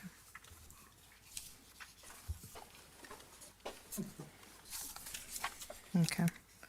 You're doing 10.7, right? Flock? Yes, ma'am. Okay. Flock camera access for Pembroke Park officers. Yeah, just briefly, yeah, we've had a series of homicides in the last 6 months. These cameras, not specific Flock, there's several manufacturers. Flock, however, has offered us free access to their cameras within the state of Florida. Unfortunately, the town of Pembroke Park is like a dead zone. There is no LPR cameras in the town as of yet. But this would give my officers more technology, as Commissioner Hodgkins can attest. We have a lot of technology here because we are a small agency. So that's what I'm asking for. I'm asking for access to these cameras so we can determine how best to proceed with cameras for the town. I have a question to these Flock cameras. Is that something that has to be installed, or are they already existing? Or? They're not in our city. So when we get cameras, yes, they'll install them in our city. And Flock is a brand name? It's a brand. Okay. Can you give them some information on they provide? As an example, we just had a homicide. The car that the suspects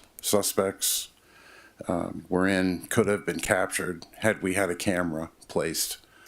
And we could go back and we could do a search on a blue sedan or something like that from this time to this time, and it would pull up all those cars that are blue sedans, helping us with leads to follow up on solving a murder, as an example. I've seen very extensive use of cameras when I lived in United Kingdom. Oh, they're leap and they were fantastically effective. Yep. They could, but they were manned at all times. So usually there's a pub brawl, Friday night, and they will catch it within minutes. They would just say, "Hey, something's going on there," and they take care of it. It's a very efficient way of policing because you don't have to have officers on the spot all the time. I agree. How many do we need?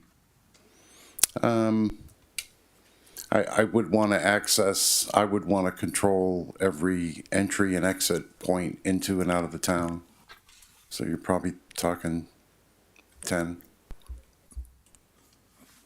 And there's a fee every month or something for this? Annual fee of about $2,500 a camera.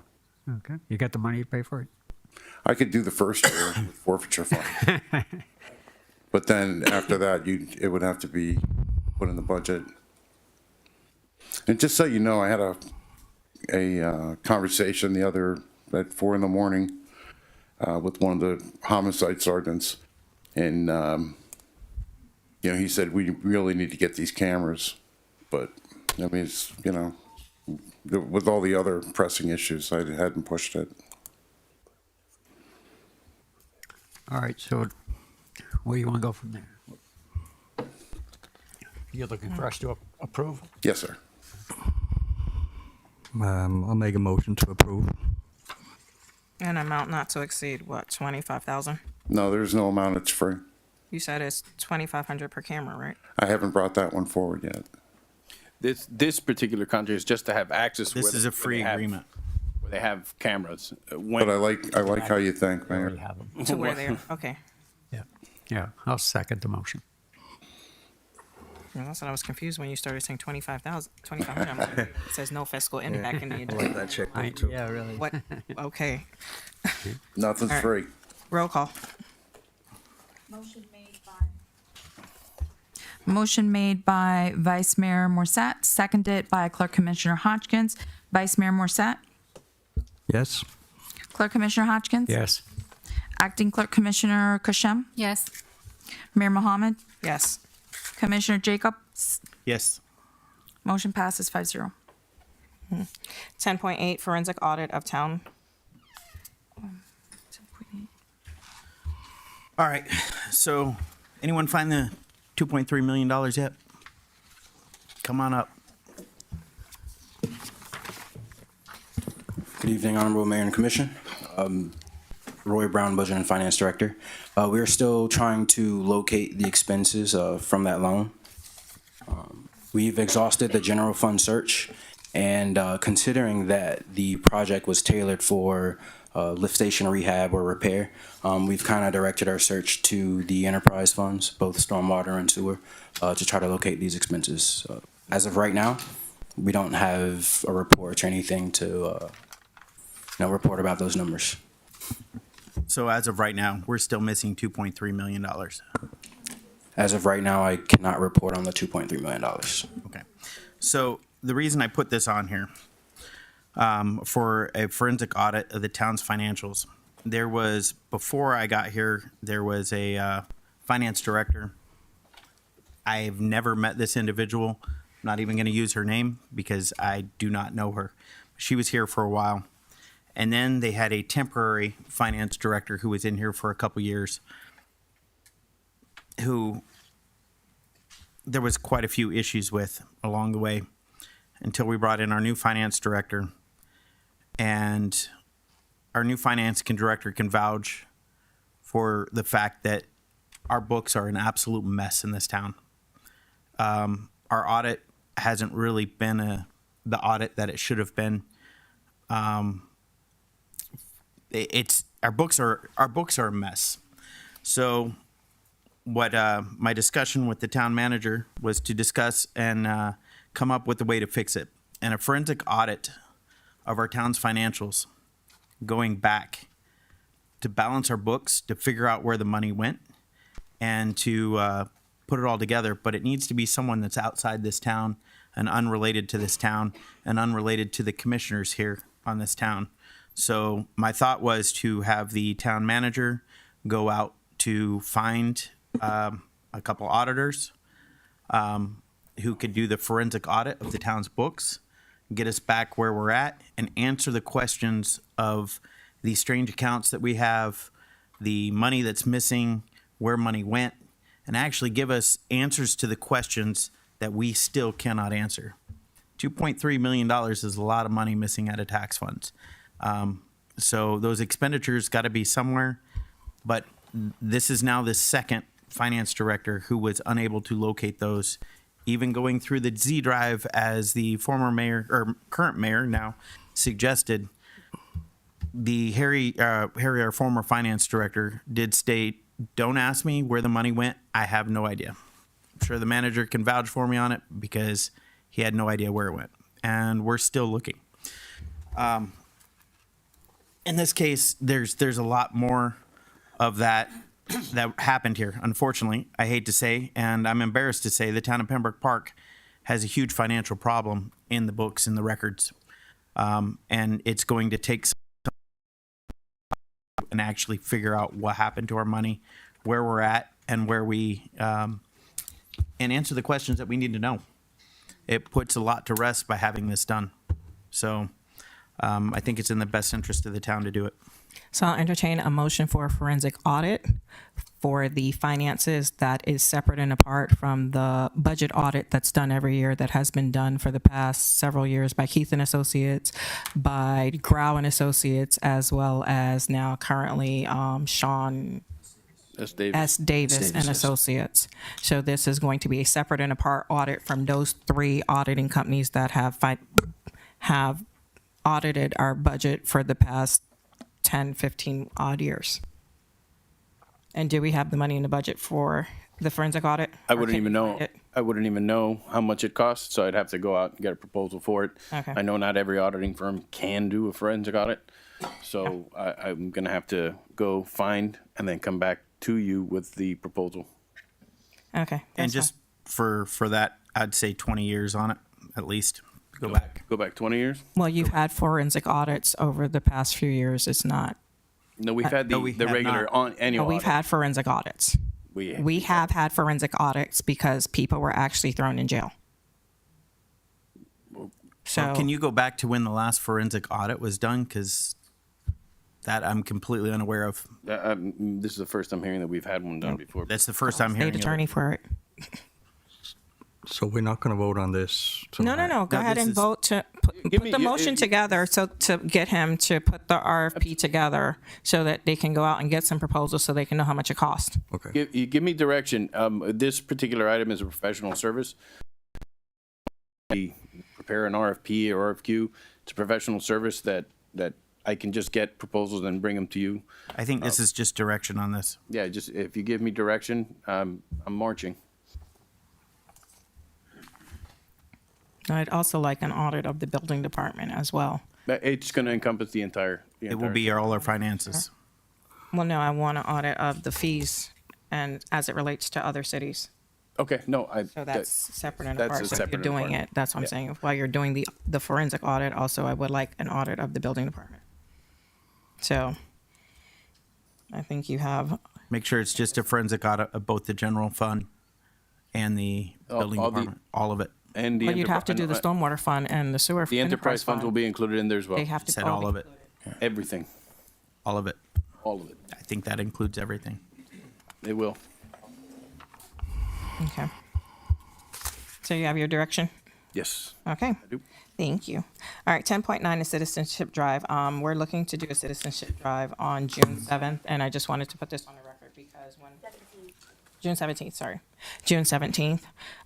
So there is going to be a cost associated with it if we utilize Watkins Elementary School to do it because the commission chamber does not have the space. So we are currently in the process of looking for sponsorship because Watkins Elementary actually does charge for the use of their cafeteria. So that's why I pulled it off of consent because I wanted to make sure that everyone was aware that Watkins charges $1,400 to utilize their cafeteria. And so we are looking at sponsorship opportunities. So we have, we already have one business in the city that is willing to help with the sponsorship. Who is that? West Wind Construction. I have questions.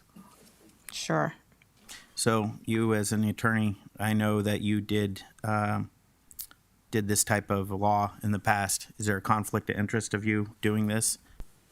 Is there a conflict of interest of me doing what, a citizenship drive? I'm not doing anybody's paperwork. I don't go to court for anyone. And that's not what I did for a living. I actually did construction law and admiralty and maritime work. That's what I did for a living as a attorney. So construction defects, if there was a pipe broken or things like that. Just asking if there's a conflict of interest. Well, it wouldn't be a conflict of interest because I'm not charging anybody anything. And if I'm doing stuff for free for people, how would that be a conflict of interest? And I'm not actually the one doing it, the county is. And you're not the one benefit by it. There's definitely no benefit for me doing stuff for free for residents. I mean, not, at least in my book. I mean, other than getting into heaven eventually, there's no benefit in my, and I don't know if anybody will be around when St. Pete is opening the gates. So, is there any other questions regarding the citizenship drive? Nope. All right. I just wanted to put it on the record so that everyone know that there was a cost associated with it. Thank you. All right, so we're going to go on to 12.1, Pembroke Park history. Commissioner Jacobs. All right. Be frank with you guys. Y'all have been treated like mushrooms. And if you don't know what that means, I'm going to tell you. You've been kept in the dark and fed full of shit. And don't feel bad, because I was too. I was too when I first came to the commission. I was told this was an easy position. I said there wasn't much to it, and that everything here was just peachy, but it's not. Over the last 4 years that I've been here, it's been a disaster trying to bail this town out of, as the Sun Sentinel quoted me correctly, the shithole that this town was. It was. We brought it up to a functioning septic system, but I don't see it going much past that right now. I think we're going to be stuck here for a while. When I came here, I took the time, as I said earlier, to meet with all the employees. There were no job descriptions. There was no organizational structure. There was no town manager. This place was literally a mess. We had lawsuits coming in left and right of former employees, one sending kidding porn back and forth between their town cell phones. There were so many things that we had to deal with to get this place cleaned up. We updated, first was bringing in HR. Like I said, I put a plan together. Back in 2018, you guys have a copy of the OIG report. The town manager sent it out. And I believe the town clerk also sent you O.L. Wingo's report from 2018. Take the time to read it. Go through there and see where we started in 2019.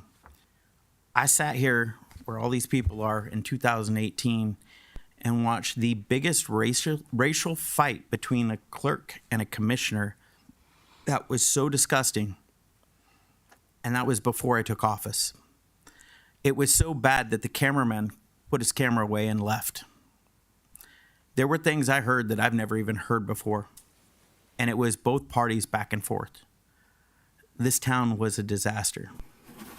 The civility ordinance that Ms. Page talked about, I'm the one who put it there.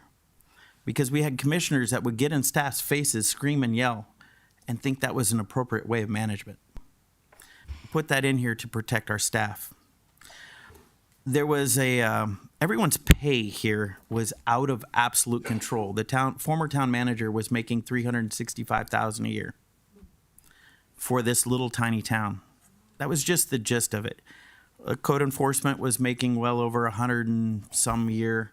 And I thought to myself, I got shot at for $27,000 a year as a police officer, but I got someone writing tickets for lawn making well over 100,000. Something about that didn't add up. And it just kept continuing like that. We had a clerk making 163,000. We had a dead commissioner sitting on a shelf for 9 years with a very questionable history of her pension that went to the former town manager. There were so many things that I stopped opening boxes. I used to call the town clerk my friend. I used to refer to her as that. We would go through looking and trying to find things together because we didn't know where things were. We had a records room right above us that was floor to ceiling boxes that you could barely get through. Piles of garbage on the floor. The clerk's office is not what it looks like today. It looked like an episode of Hoarders.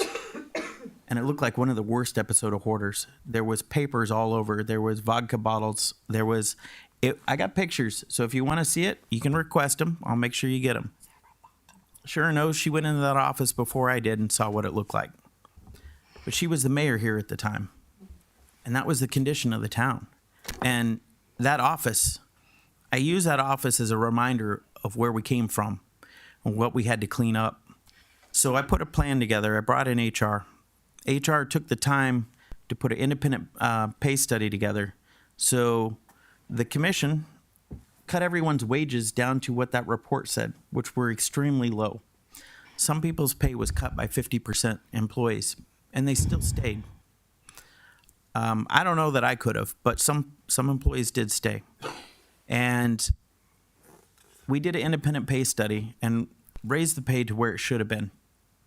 We made a lot of progress. We got a structural, organizational structure chart for the town. So people who knew who they reported to. People knew what their job was. They understood when they went to work, their job was public works. They would work in either sewer, roads and streets, parks and rec. There's 4 different areas. Everyone knew what their jobs were. Then I went to our benefits. Our benefits here were great if you were an employee. But if you had a spouse and children, you were paying anywhere from $1,600 to $2,400 a month for benefits. Now, how do you recruit good employees? Your benefits and pay. This town needed all new staff. It needed not all, but we needed new directors in here. new leadership in here to get this town back together. And that's exactly what we did. Started with the benefits. And I brought those benefits in and said we were going to do 100% medical, dental, and vision for employee and spouse and children. Now, we had a certain threshold we could not go over, and I knew I wasn't going to get that, but I got 80% coverage. I got gap coverage. We have the best medical insurance for our staff in Broward County. It's great, and they're happy. It was a lot of work to get to that. We have an updated employee handbook that I've been going through that our new HR director did do. And I'm still reading through it. You guys will also need to read through it, make any changes, corrections, and approve it. But every time I opened another box, it led down a really bad path here in the town of mismanagement, money, every which way. And again, read the reports. You can go through and see where those came about. Please take the time to educate yourself when it comes to the town, because it's not what you've been pitched. Thank you. We appreciate that. So I am going to clarify a few things that you said. I'm not done Oh, you're speaking. okay. I'm still talking. Go right ahead. You're just So- giving me more things to clarify. I need Need to go a to new the page. restroom. Do I have a pause? Yes. All right, we'll take a 5-minute or 10-minute break. Thank you. I guess it's on you, Mayor. Will entertain a 5-minute recess. You want to stop it?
Meeting resumed at 9:14. Commissioner Jacobs, you're recognized to finish your discussion regarding the Pembroke Park history. All right, so the corruption started here on the dais. The dais was made up of mobile home park owners.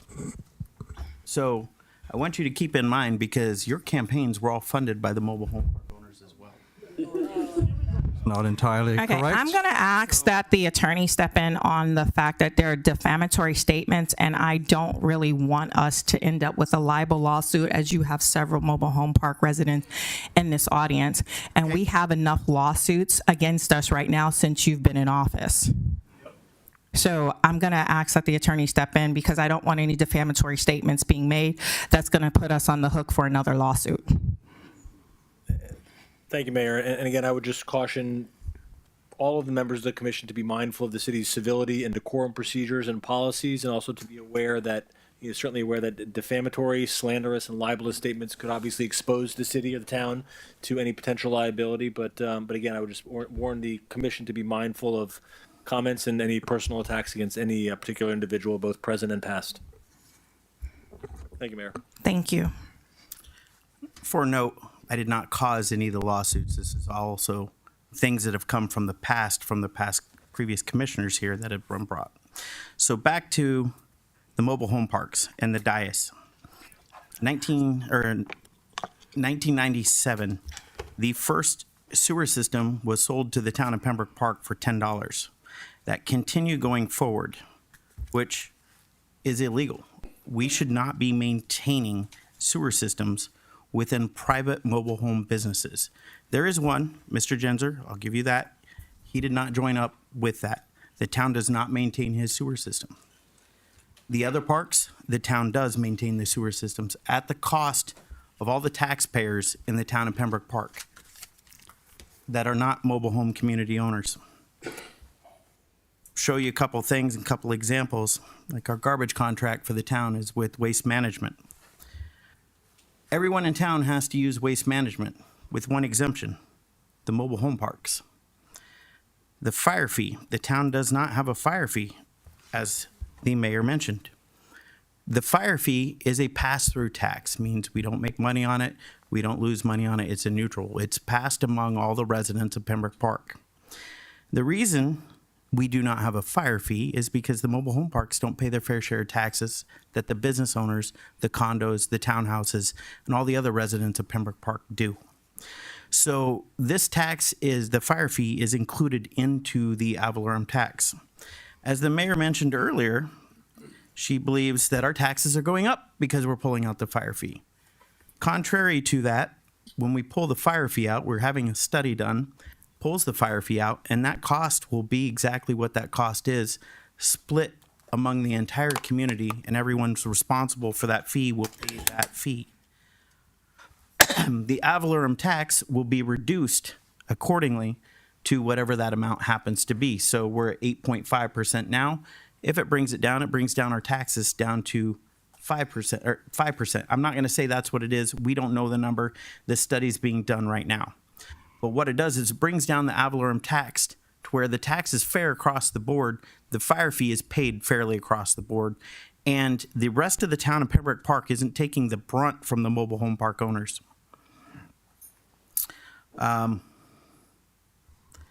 This is where a lot of the problems here in Pembroke Park stem, is maintaining these systems in these parks where a lot of money goes out because these septic systems in these parks get backed up, clogged up with diapers, rags. We have people stuffing all kinds of stuff down in them. And when these pumps go out, they're anywhere from $10,000 to $50,000.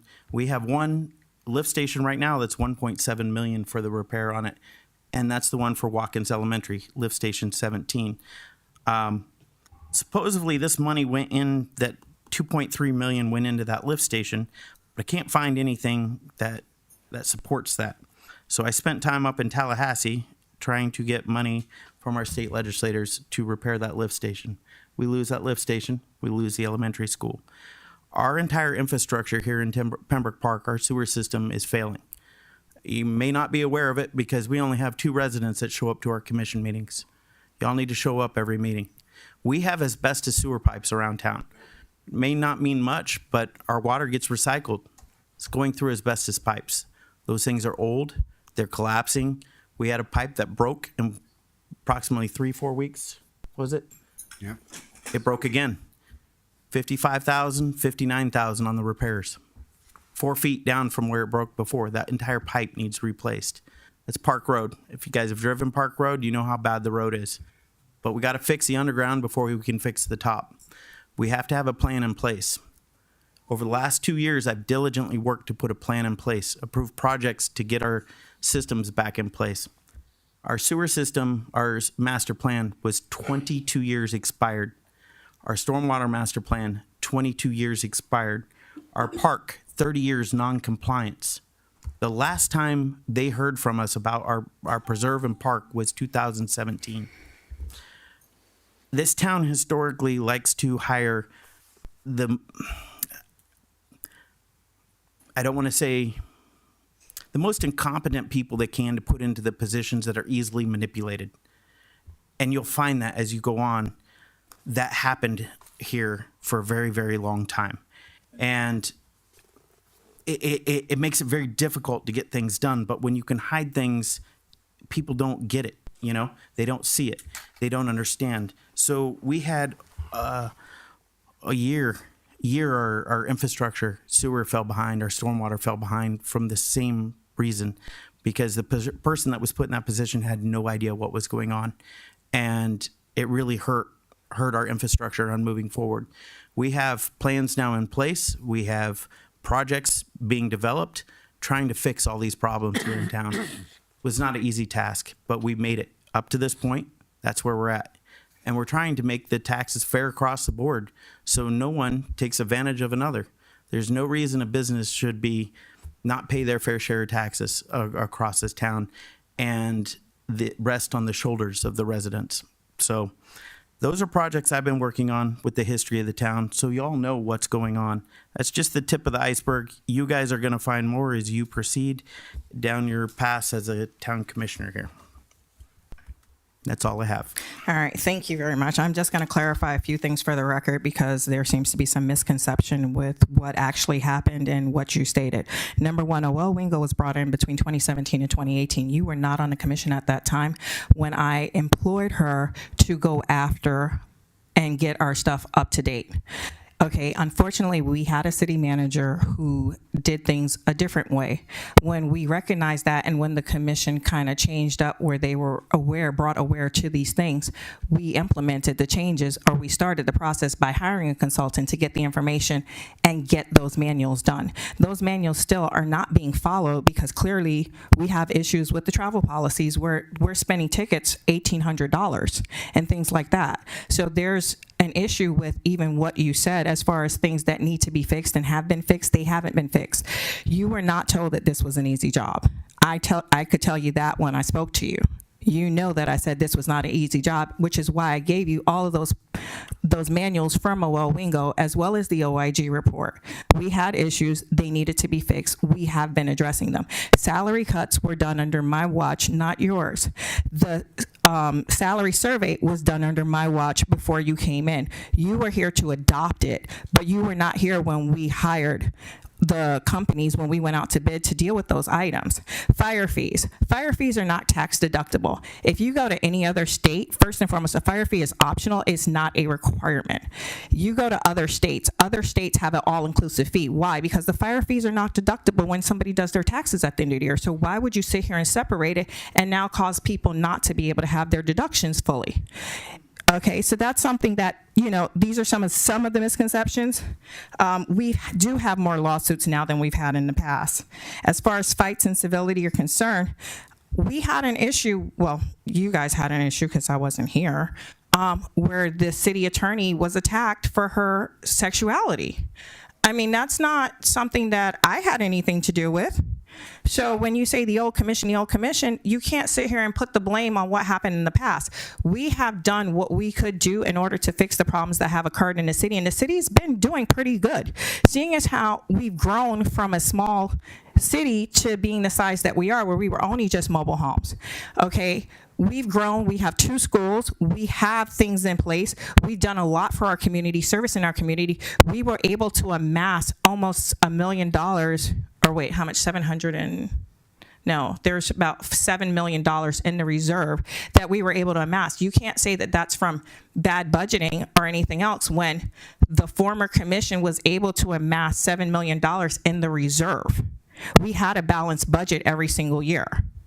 We did things for our community. So to hear these misstatements, you know, it's a little upsetting because I don't know where it came from. And then not for nothing, if you looked at the flyer that you put out for this election, it made it sound like it was an easy job. Come in 2 days a week, we'll give you benefits, and we'll pay you $52,000 a year. There was no, hey, you are required to be responsible for a department. Hey, we're going to require your time. We're going to require you to do work. That was never discussed in any of the information that was put out for the past election. So when these misstatements occur, I would like to keep the record straight. In addition to that, I don't want to be sued by saying that there were vodka bottles because there was never any foundation for that statement. There were never any vodka bottles that were discovered, or at least brought to my knowledge. And in addition to that, there was a alcohol and drug test that was done on that employee that came back negative. So to make accusations against a former employee that are unfounded and untrue are uncalled for. And one more thing, there was something else. Hold on, because I'm trying to go to my notes. Dental and vision have always been 100% covered for families as long as I've been here, and that was from 2003. So again, that's another misstatement that needs to be clarified. And also, as far as the park's concerned, we did contact, first and foremost, last 2 weeks ago, you stated that the parks was purchased with FERDAP money.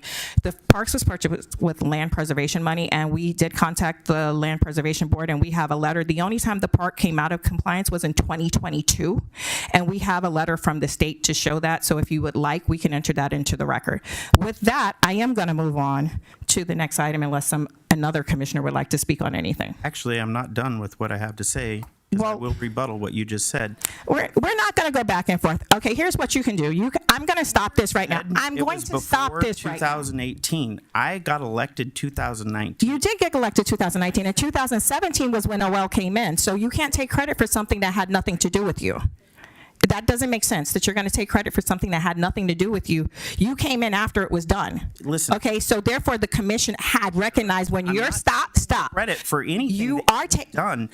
I'm sorry. In this audience, did anybody just hear that he took credit for fixing the city and that the city was a shithole? Yes. Okay, so I just want to clarify that's what you just stated. And if you would like, I could call Mark to repeat the video from YouTube because you literally just stated that. So I was elected 2019. Yes, and OL was hired and paid in 2018. Please said. 2018 is when the OL Ringo report came out. That's when the OIG report came out. It is. And the budget has not been balanced every year under your leadership. It has not. It's been up and down and up and down. It has not been balanced every year. It's been in the reds. It's like 7 of the years you were here. So I'm not going to quote the exact number, but it was. I'm not going to argue with you over this, but you seem to have a little vendetta against me here. I love you, Jacobs. I think you're the best thing since sliced bread. I really do. You know, I appreciate this. We can agree to disagree on this dais, but in truth and actuality, a lot of things were done, and we have been here trying to correct some issues with the city. That's what our job is, okay? The fact of the matter is you literally just spent 40 minutes of the residents' time, and we're paying the attorney, like, I'm sure he's, what, $500 an hour or something like that, plus we're paying staff to sit here and listen to you berate the city. If you don't like the city, leave the city, okay? You just got here, and if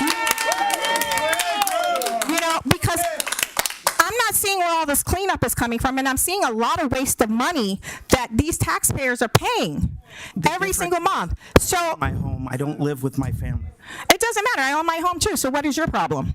So okay, this is becoming too personal. But I need you guys to take the time and meet with the town attorney and discuss the lawsuits that we have pending against the town.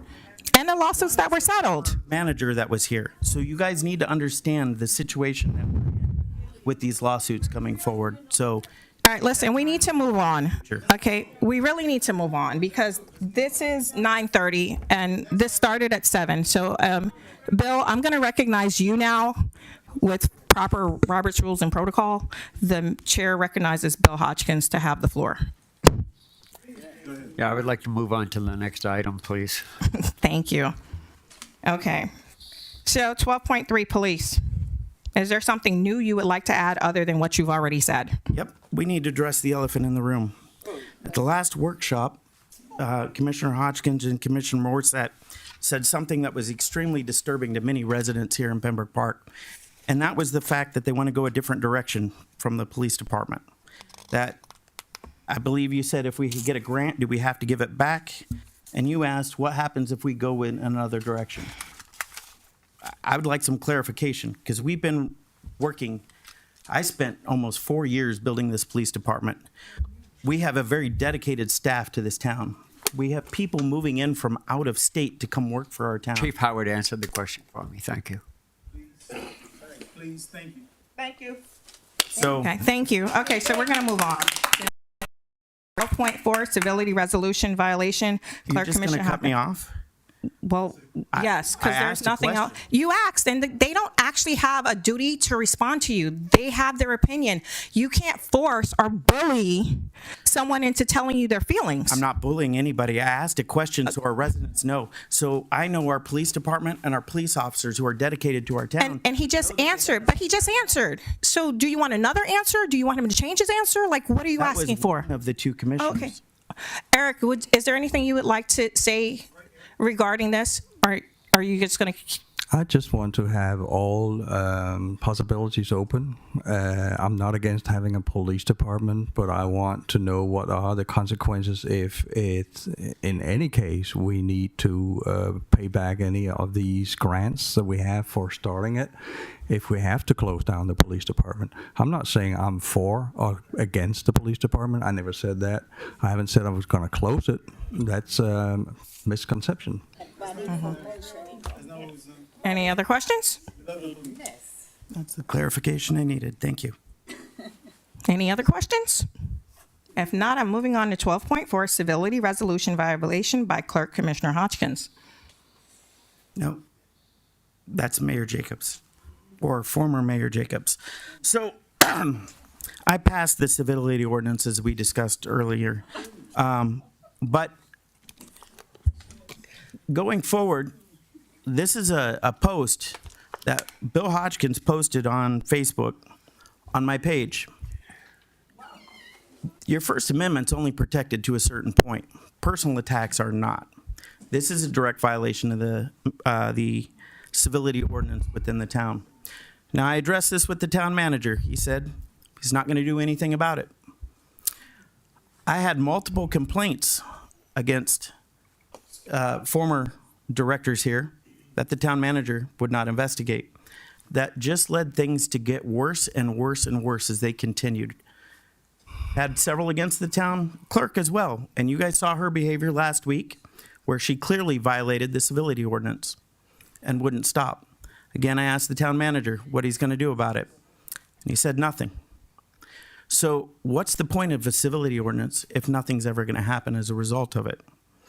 I don't take too kindly to being attacked when it's something you know nothing about.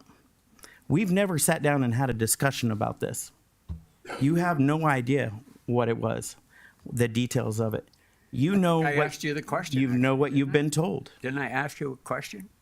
You know what you've been I believe told. it was a question I asked you. You didn't answer the question. You went and directly attacked me, called me ignorant, and stupid, and a few other things. Well, Now that's actionable. if the shoe fits, you know. No, that's actionable in a court. Okay. So we do have a civility act, and I'm going to say this. There are several commissioners on this dais that have been attacked on Facebook.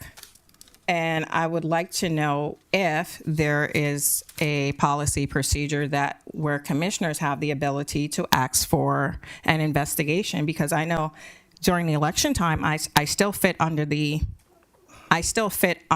civility ordinance as a previous commissioner, and during the time of being a commissioner-elect that I've been attacked and I've been told that I'm corrupt.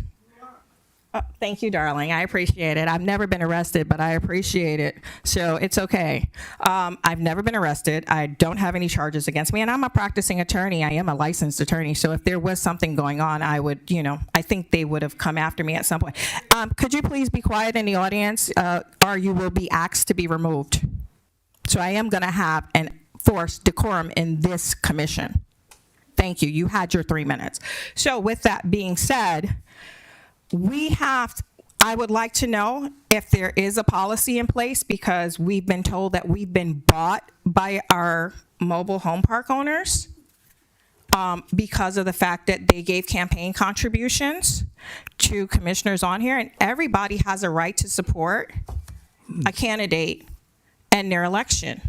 So if you could, Babette, I'd appreciate it. Thank you.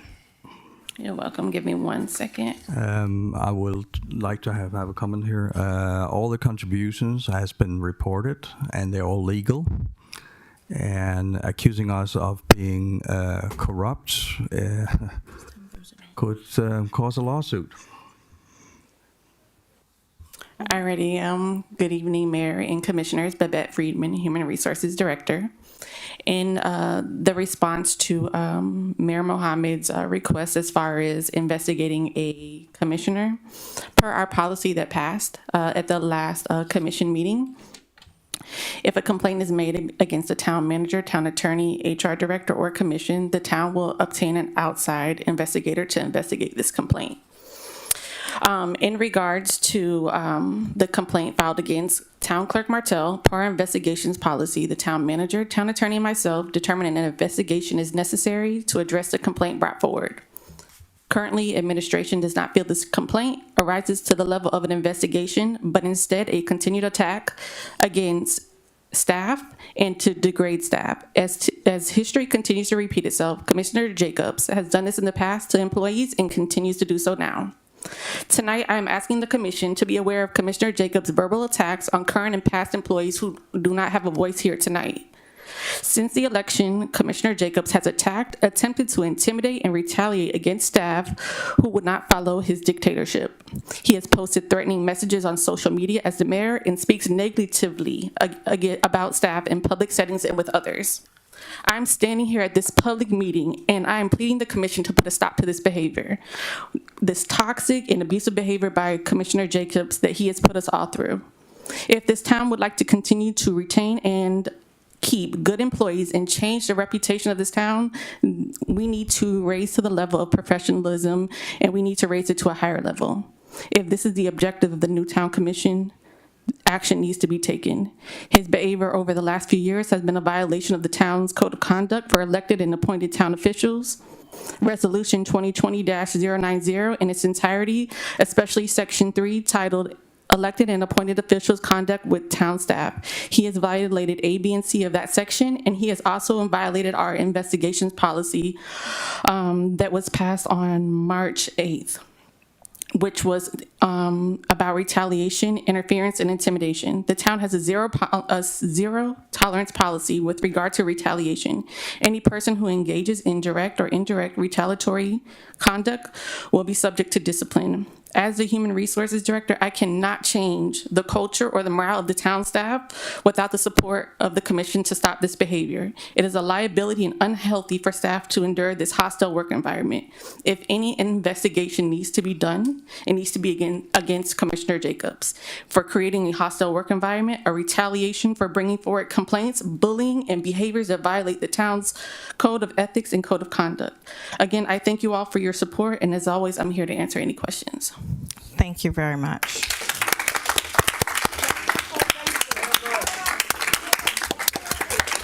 I would just like to point out, this happens. I have not recognized you. Please understand that. I am going to entertain a motion that an investigator gets hired to investigate these allegations since staff cannot do it.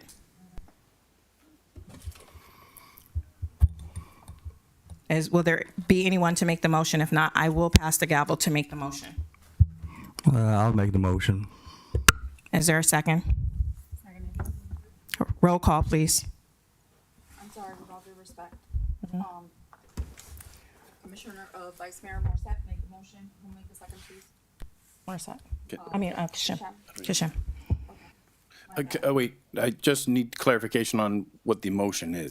To hire an investigator to investigate the commissioner for these allegations that have against staff. Okay.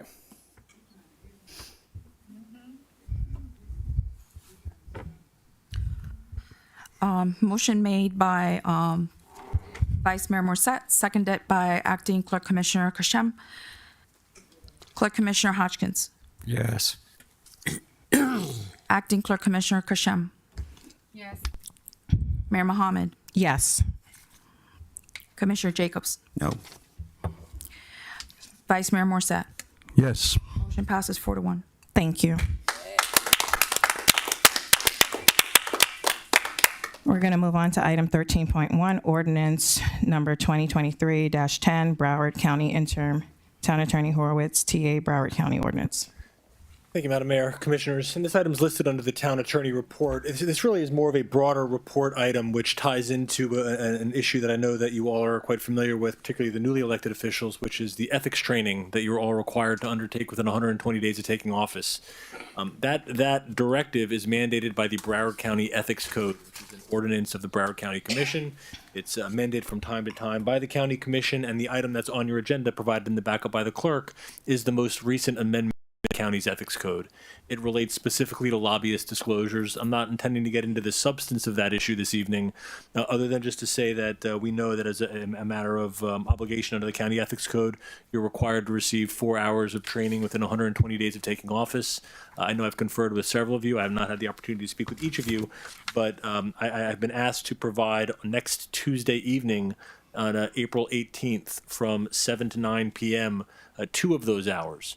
So to the extent that you are available at that time, I will be here. I know that Commissioner Kashem and Mayor Mohammed have confirmed that they're available. Commissioner Morissette, Commissioner Jacobs, Commissioner Hodgkins, to the extent that you're available. This will satisfy 2 of those 4 hours. You're required to receive 4 hours. We'd certainly coordinate another opportunity to receive the additional 2 hours at some later date. We just need the obligation satisfied within 120 days of the election. The other item that I wanted to mention tonight really is more of a town attorney report update. There's been some talk this evening about the report that was prepared and submitted to the town several years ago by O.L. Wingo. Coincidentally, my office, and I was actually initially retained back in 2015, 2016, immediately prior to the town retaining Ms. Wingo for that purpose. At the time, the town was under investigation by the Broward County Inspector General's office regarding some procurement issues. And again, this goes back to 2015, 2016. The issues predate that. The town attorney at the time had engaged me and my office to come in and assist in navigating that OIG investigation. We do quite a bit of work with the OIG over the years, and your former town attorney brought us in to come and assist with facilitating and navigating that investigation process.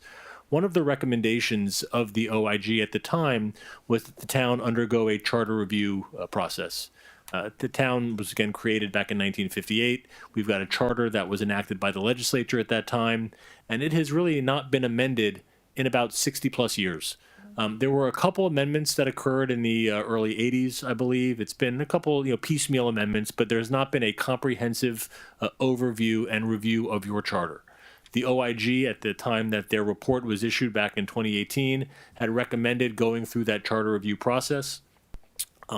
In March of 2021, the town commission, at the recommendation, I believe, of the manager and the town attorney at the time, had created a charter review board. And you currently have in session the first charter review board I believe the town of Pembroke Park has ever had. That process began in March of 2021. Last August, in August of 2022, your former town attorney had asked if we would come in, if I would come in and help shepherd the charter review board across the finish line, help them complete their work, help them prepare and finalize a document that they could submit as a recommendation to this commission to consider, which at some future moment, subject to your consideration and approval, would end up on the ballot for consideration by the voters of Pembroke Park. What I'd like to do just very briefly is give you a little overview on the timing and of their efforts. Again, this charter board's been in session since March of 2021. We've exhausted the charter in great detail. They're in the process of finalizing their recommendations to you. For the past 3 meetings, we've gone through a comprehensive proposed charter to ensure that the document that we've prepared, in fact, embraces all of the recommendations that they look to provide to you. I anticipate it's going to take one more meeting of the Charter Review Board for them to finalize their review. Our meeting, I think, is scheduled for the 3rd Monday in April. At that time, my hope, my expectation is that the Charter Board will adopt by motion a recommended charter that they can then submit to the Town Commission. The process that I envisioned would be once they've completed their work, the Town Commission would hold a workshop, potentially 2 workshops, depending on how long it takes, to go through the recommendations of the Charter Review Board. I will tell you just preliminarily, they are prepared to make some very significant recommendations as it relates to your charter, your form of government. A lot of these things are issues that were presented to the Charter Review Board by your former town attorney. We've sort of come in at the 11th hour and tried to help shepherd that process across the finish line.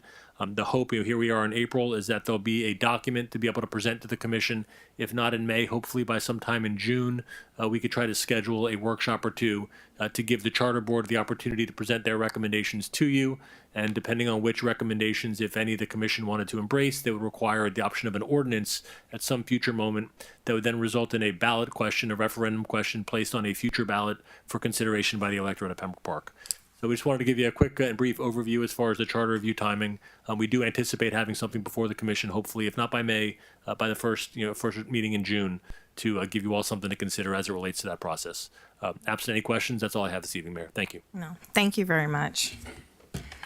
Okay, we're going to go on to commissioner comments. I'm going to start at the end. Excuse me, you kind of skipped me. Oh, sorry. right. I'm sorry. Town manager reports. It's okay, Mayor. I just wanted to report that on April 21st, we were tentatively scheduled to fix that sinkhole out there. We picked the 21st because there's no school that day. That's a Friday. And then on Saturday, we'll continue the work and finish it over the weekend. I picked that strategically because in order to fix that, it's going to cause major traffic issues, especially during school zone hours. So that's where we're tentatively scheduled right now. They're going through permitting, and we'll be starting that soon. Perfect. Thank you. The other item I wanted to mention is that the FERDAP grant that we had received for the Food Forest Walkway, we've closed it out, and we received the $50,000. It's now in our bank account. So that project has been closed out. That grant has been closed out. And I will continue chipping away at all the grants that we currently have open. And that's all I have to report right now. I have a question. Go ahead. We have a ARPA thing that's due the end of the month. If there's something due with ARPA, it's one of the quarterly reports, and I'm pretty sure it's that maybe Roy will be submitting that. Finance Director Roy Brown. Yeah, we'll be ready to submit. With every commission, every voting meeting, when there's a vote regarding ARPA, I have my little laptop here. I usually log it there, and I grab the actuals, at a later date. But I'm ready to report right now if I need to. Yeah. Any other questions for the manager? Nope. Thank you. Okay. So we are going to go on to commissioner reports. I don't want to put Kashim on the spot, so I will start with you first, Eric. No, sorry, Bill. Okay. Okay. Commissioner Jacobs. Yep. You never get through life without haters. People always attacking you. All right. Laugh. It's true. So, since I've been here, I've been attacked nonstop. The former town mayor, the former town manager attacked me, said I was a racist bigot. Guess what? I'm not black. Fired her, and then that came about. Every time I seem to fire someone or recommend they don't complete their probationary process, like I have with the HR director, this seems to come up. I fired the finance director. I didn't have the support from the commission. I underwent multiple attacks. When he was finally terminated, he filed a complaint against me being anti-Semitic because I'm not Jewish. Had the same problem with the former town attorney. recommended termination, didn't have support from the commission. A couple months later, several complaints of malicious attacks, and then I'm homophobic and misogynistic because I'm not gay and I'm not female. This happens. This is how politics work, and the truth will always come out, and I look forward to it. So I've had the town mayor now attack me, her mother, the former town mayor, people back here, I'm not going to name you all, but several people that are here have attacked me multiple times. I've even had a complaint come in about me from someone who lives in Rancho, California. Email that was sent. You might know this person. Terrence is your brother. No, he's not. Thank you very much. And my brother does not live in Rancho, so I don't know who all you have following you that keeps attacking you, but I did know that on your Facebook page, you did say that you've traced somebody else's IP address. Are you using staff for that? Nope. Because I'm really curious to know. That's not my brother, sweetheart. So I would appreciate very much if you would stop lying, because Terrence McKenna does not have the same name as Mohammed. Okay. Which is my family's name, Mohammed. Okay. So let me spell it for you. Mohammed. MC. It's definitely not the same thing. And I have no idea what Rancho this is, because California is a really big state, but it's not my brother. So I appreciate you thinking that it's him, and you don't even know how to spell his first name either. So thank you.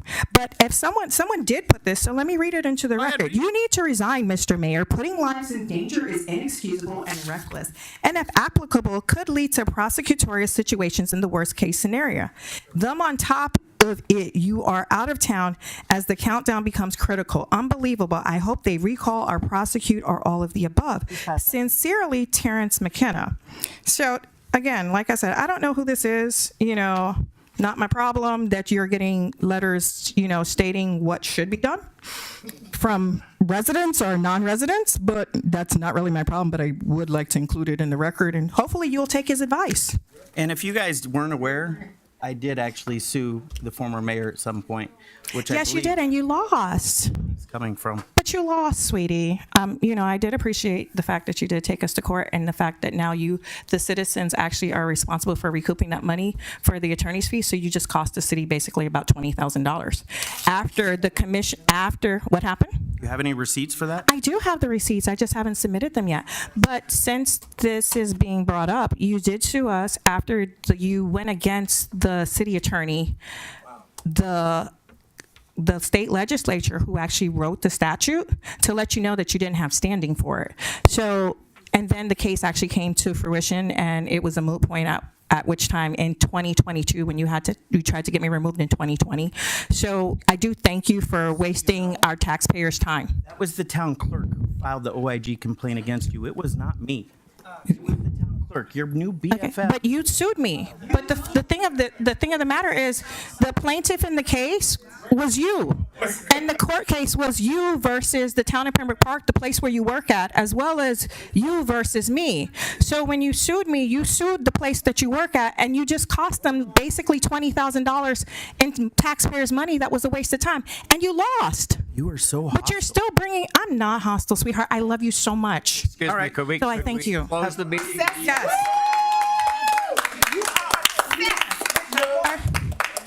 Are there any other comments? Is there any comments from Vice Mayor Morissette or No, acting? I think the accusations are flying and are baseless. Obviously not. I don't know. Where I come from, you are held accountable for what you say. I stand up for what I say. Can you pay the bills in court? Right. I can pay my own bills. I have no issues. That's your reputation. Thank you very much. I appreciate it. Acting Clerk Commissioner Keshem, you have no comments? No comments. Okay. Well, I do have a comment. I do want to thank the staff for all of their hard work and the fact that they've been through countless turmoils for the past 4 years, and they've managed to stay and keep their head above water. And I do hope that we can grow in a positive direction and implement changes and, be a better place for our staff to work at and also to serve our community. So I do want to thank you, staff members, for your dedication to this town. With that, I also want to thank my commissioners for having the confidence in me to lead the charge forward and also for answering the call to serve this community. So I thank you guys. All of us. We all have confidence in you.